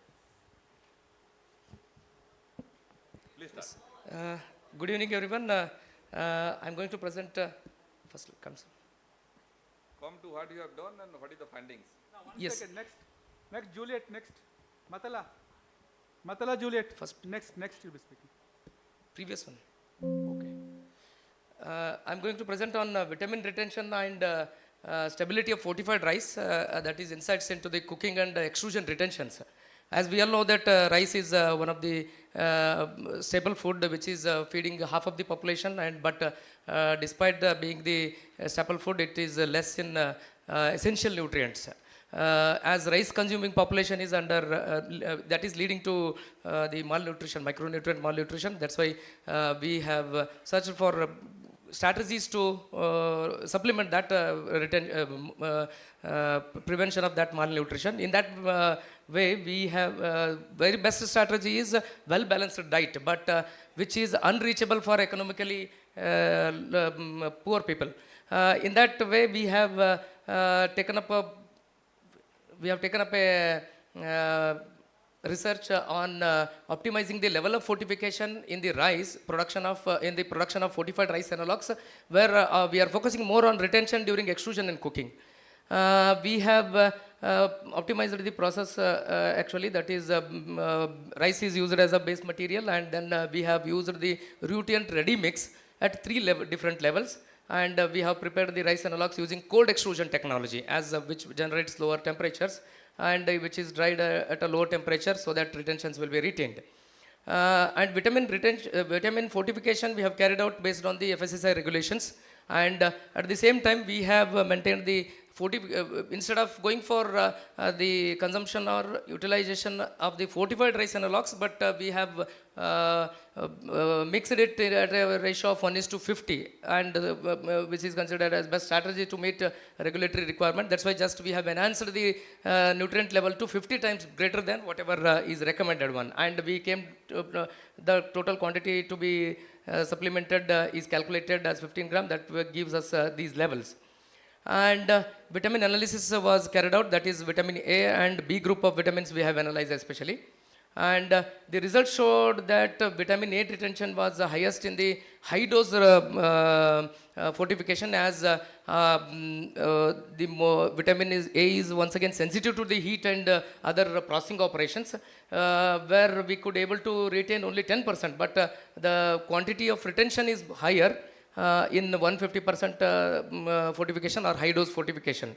At the same time, thiamine also is one of the important, that is called as vitamin B1, that is thermolabile nature, and also it will be leaching out along with the cooking water.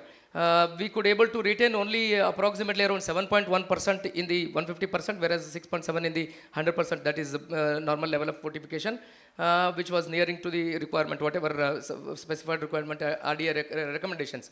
And riboflavin also we could able to retain only 70 maximum, because this is relatively stable compared to vitamin B1 and the vitamin A, where we could able to retain higher quantities. And once again, another nutrient, that is niacin, also was stable, but it is more water soluble. Please conclude. Yes. Based on this, we have conducted a optimization using Design Expert software, and we could able to get the high dose fortification, which will be nearing to the whatever recommended RDA recommendations, with a desirability of around 0.961.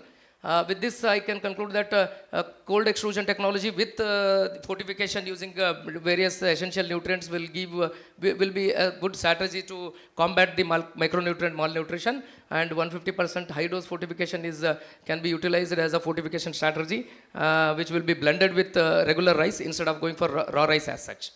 Thank you, sir. Okay. Thank you. Thank you very much. Next.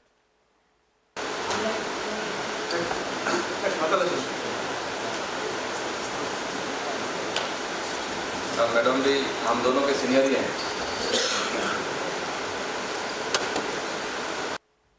Presentation डाला है Gupta.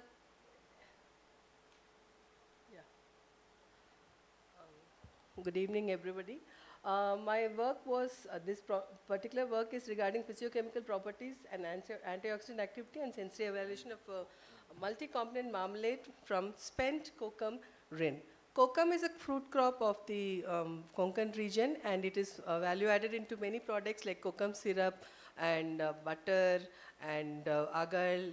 But when we use it for kokum syrup, the spent rind is usually discarded, unused. So instead of that, we have tried to make it into a useful product, that is a marmalade. Next, please. Oh, sorry. I can.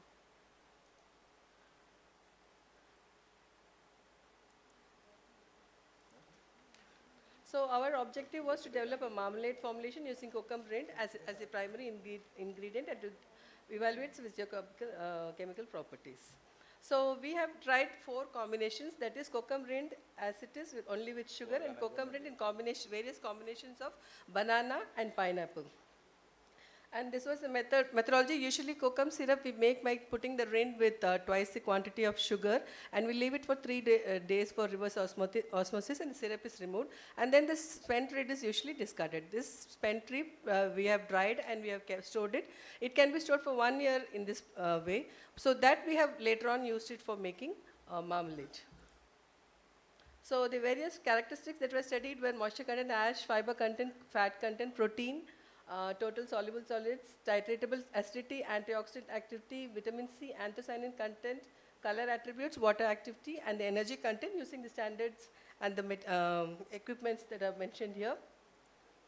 And we have seen that there was significant variation in the TSS. This is a fresh rind, and this is the after this syrup extracted spent rind. And then the combinations, as I said, this is with pineapple and banana in various combinations, and this is only the rind with sugar, which was translated into marmalade. And you can see the water activity content also of the combinations were very good and within permissible limits. And the energy content also of our products were very good. And it also showed protein and other this one. The anthocyanin and antioxidant activity of the marmalade is very good, even in comparison to orange and other generally available marmalade. It is really a very acceptable, and we can see that it's a very antioxidant rich functional food that we are getting. The color attributes also were compared, and this is a very dark red product. The product is on the side. I have not highlighted anywhere. It's already given in the photographs that I have seen. And it had very good sensory acceptability. This is the red one is the only kokum rind, spent rind with this one. It is now being sold by our institute, and it is comparable to the one with pineapple and banana enriched one. So in conclusion, a process has been standardized to produce marmalade from spent kokum rinds, and its various physiochemical properties, parameters were analyzed. The product is not only using a waste of the cocoa processing industry, but is also showing significantly high anthocyanin, vitamin C, and antioxidant content, and that shows significant nutraceutical properties as of the original fruit, even in the used rind. Further work to upscale and commercialize the extraction is being done. Sorry. Thank you. What is the shelf life, madam?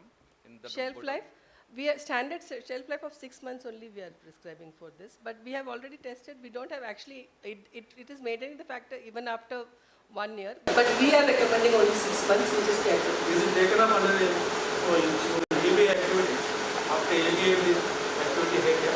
No, it is not a part of ABI activity. It was an institute-funded project, but it has been, being given, trainings are being given at a PMFE for this. But you can take it as a ABI also. Commercialization, we are offering all our products for commercialization. Thank you, madam. Thank you. Nice. Thanks. Online? Anyone is there online? Go again.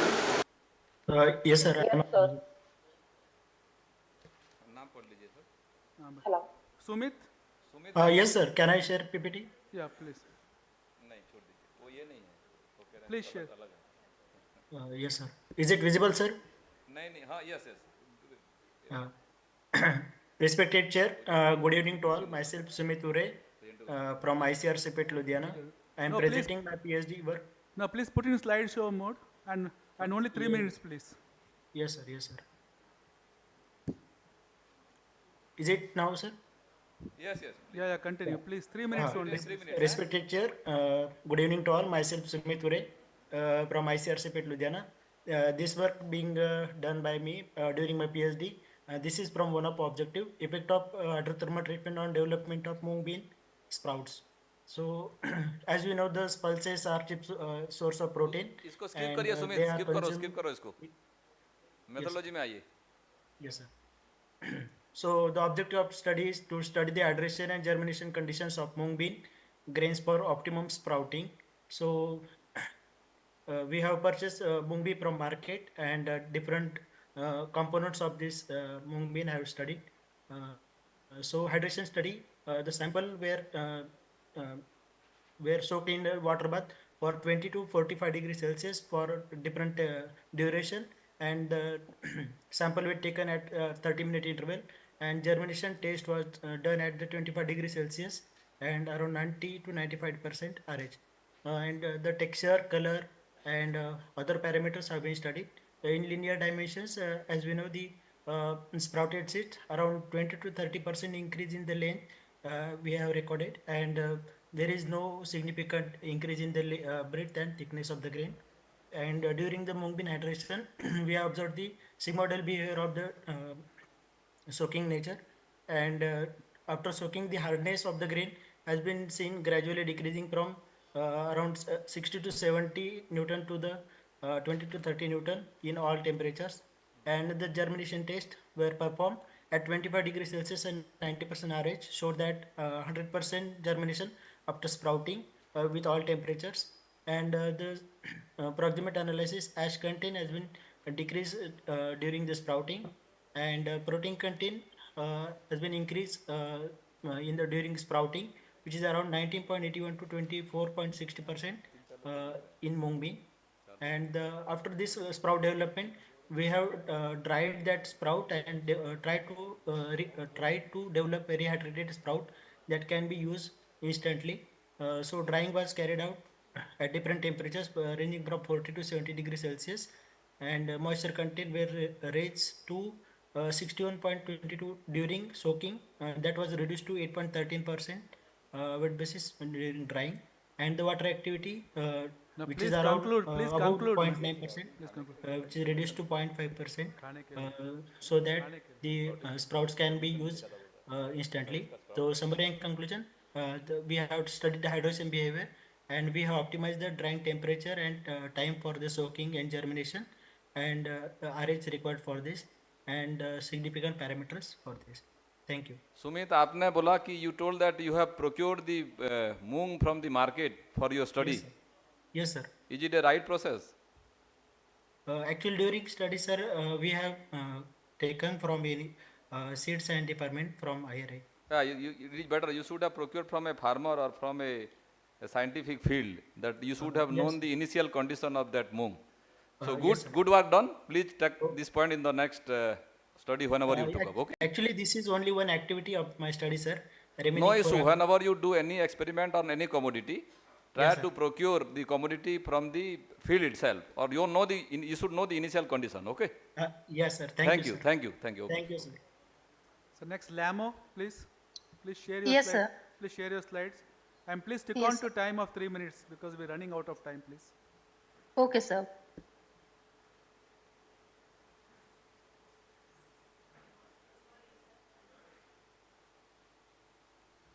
Is it visible, sir?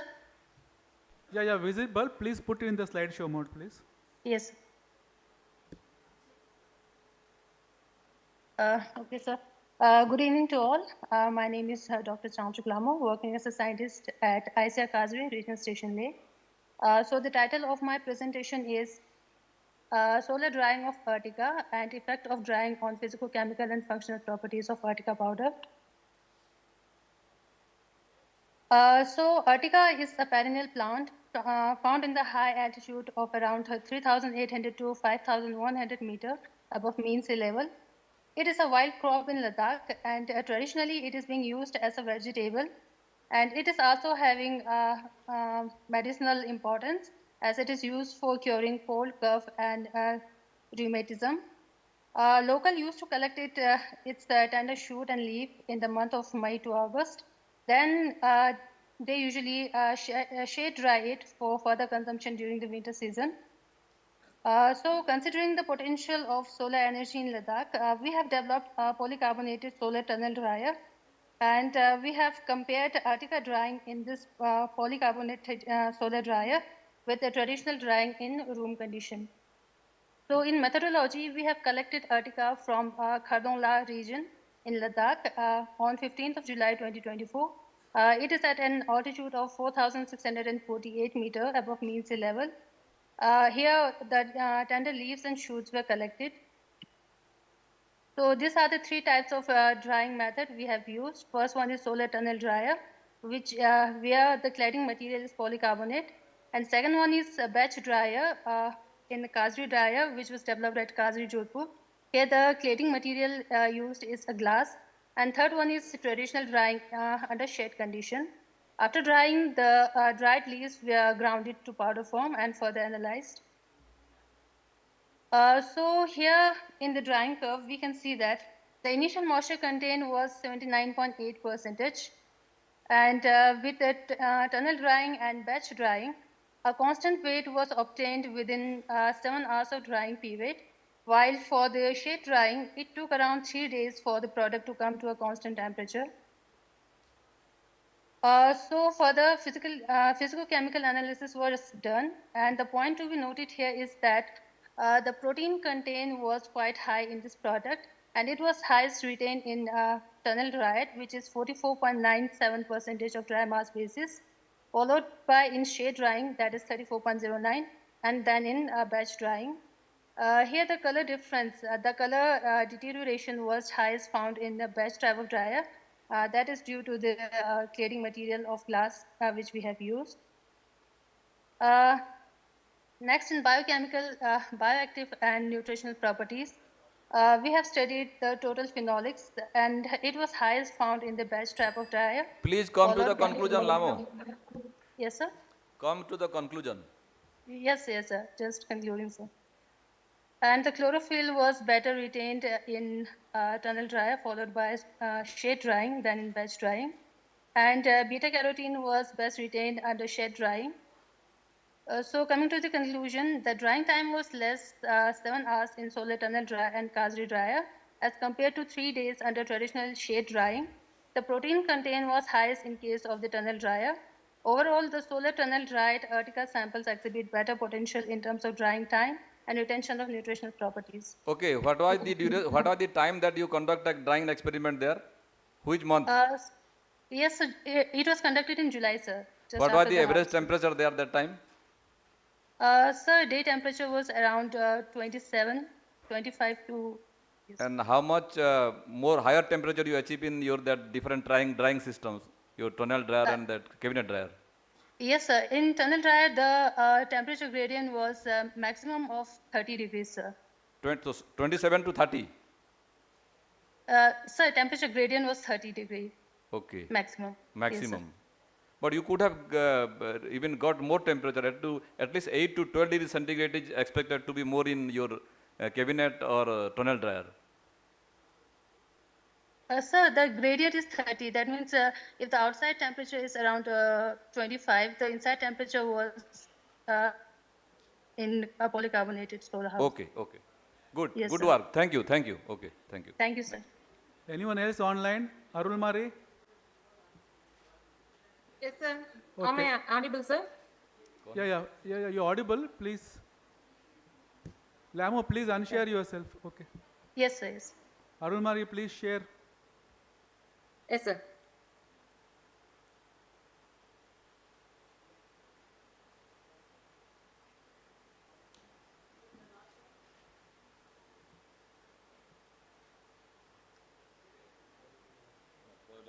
Is it visible, sir? Yeah, visible. Please finish in 3 minutes, Arul Mari. It is already too much Yes, later. sir. Yes, sir. Sure, sir. Good evening to one and all present here. Today I am here to present optimization of process parameters for malted millet extract powder. Since we have seen all the introduction about the Nutri cereals, just I will go to my objectives. Objectives of our studies are optimization of process parameters for production of malted millet extract powder and characterization of malted millet extract powder, and to study the rehydration characteristics of the developed malted millet extract powder. These are all the experimental plan of this study. We have selected 2 millets and different millet water ratio and drying parameters. Why we have selected barnyard millet and foxtail millets are the protein content of these 2 millets are comparable with the egg protein and the cow milk protein. So we have selected these 2 millets because of its nutritional quality. This is the process flow chart for the production of malted millet extract powder.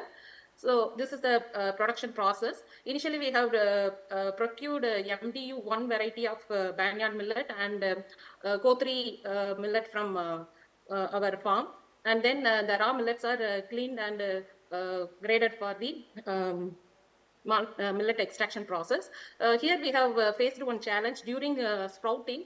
Initially, the millets are not sprouted evenly.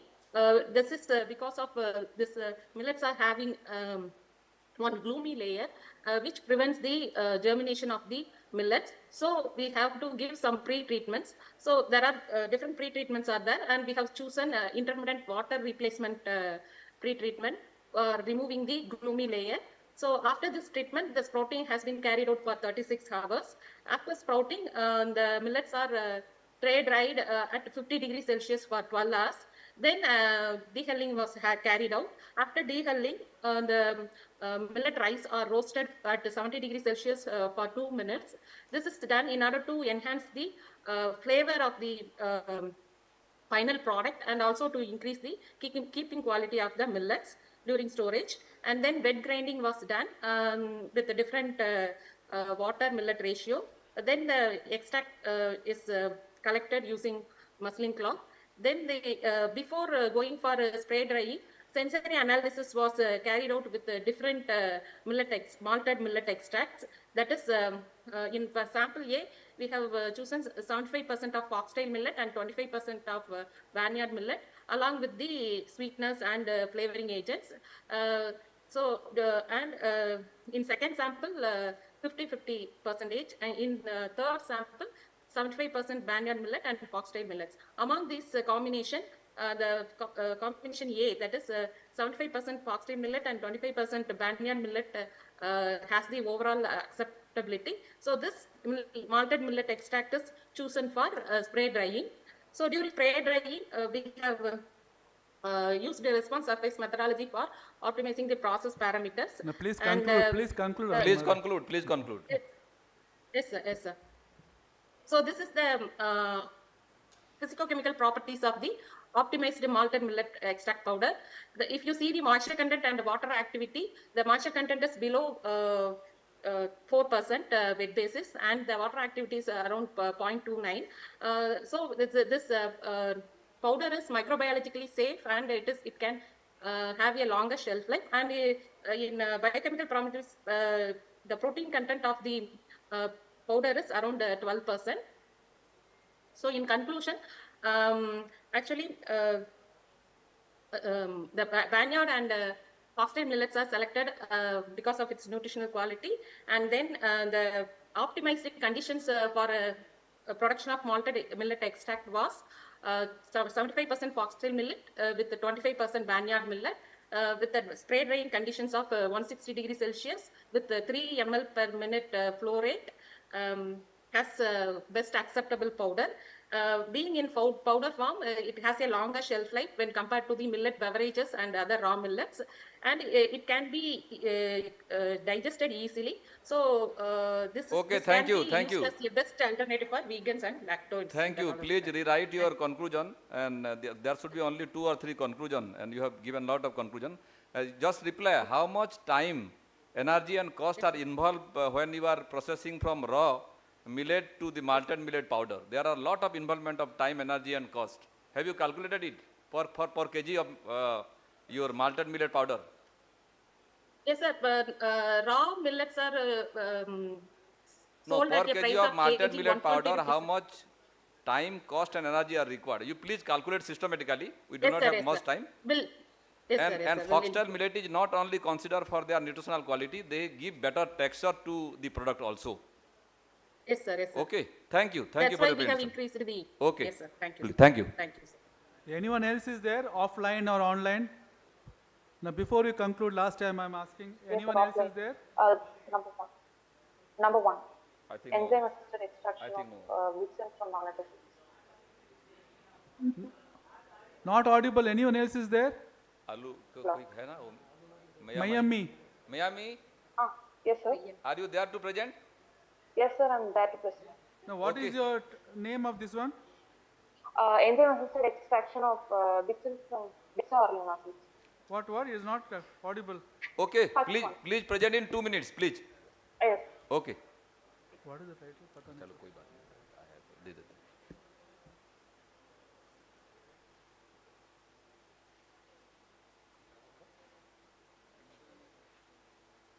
Hello. उस process कितना time लगता है देखिए. The Soaking topic is 36 hours. enzymatic extraction of Vixen from anthocyanin, sir. Why we have chosen anthocyanin is the basic source of Vixen pigment, which is a potential health pigment. It has also had antioxidants and antimicrobial properties. Please go to what you have done and come to conclusion. You have given only 2 minutes, madam. So we have selected enzymes because it has been it degraded cellulose, starch and protein. So because of that, the process will be easier. So we have taken anthocyanin and we have added enzymes and we treated for 24 hours, and the extraction has been taken and we have micro encapsulated. We have taken the 3 different independent variables and we have checked dependent variables. We have taken the temperature of water, 50 degree, 60 degree and 70 degree, and enzyme concentration of 1%, 5% and 10%. And the result and description what we have analyzed is by enzymatic extraction we have taken 0.56% higher than the usual method, because the usual method the extract of Vixen will be around 2.5%, whereas we have got a 4.14%. And the Q angles is lower than usual because we got only about 48%, and usually it will be around 60%, which is a yellow, red, orange color, and we have got red color. The extract, the centimeters is being placed here. Here you can see the clear removal of pigment, so that the detailed cell wall is being viewed. And then we have checked for sexuality graph for quality of Vixen, whereas it is also the 6.724 minutes has been the retention time for the graph. And then we have stored for around 60 days, and we have kept in different temperatures, whereas the daylight exposure was also being there, and effect of stability and room temperature refrigerated conditions was also been maintained. On at most we have checked around 60 days, and everything had a good quality over there.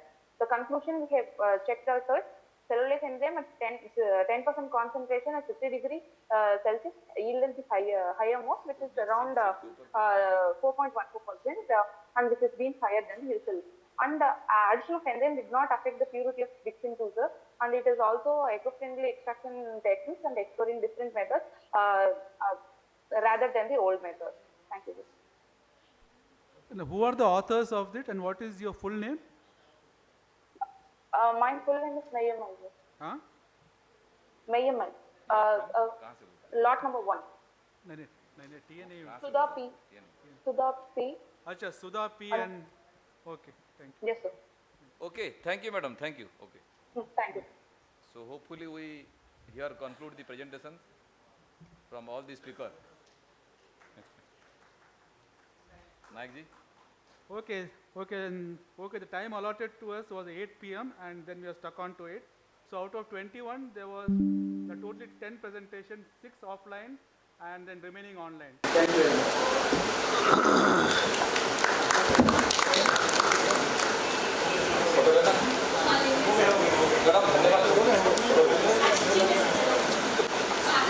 चलो होगा आराम से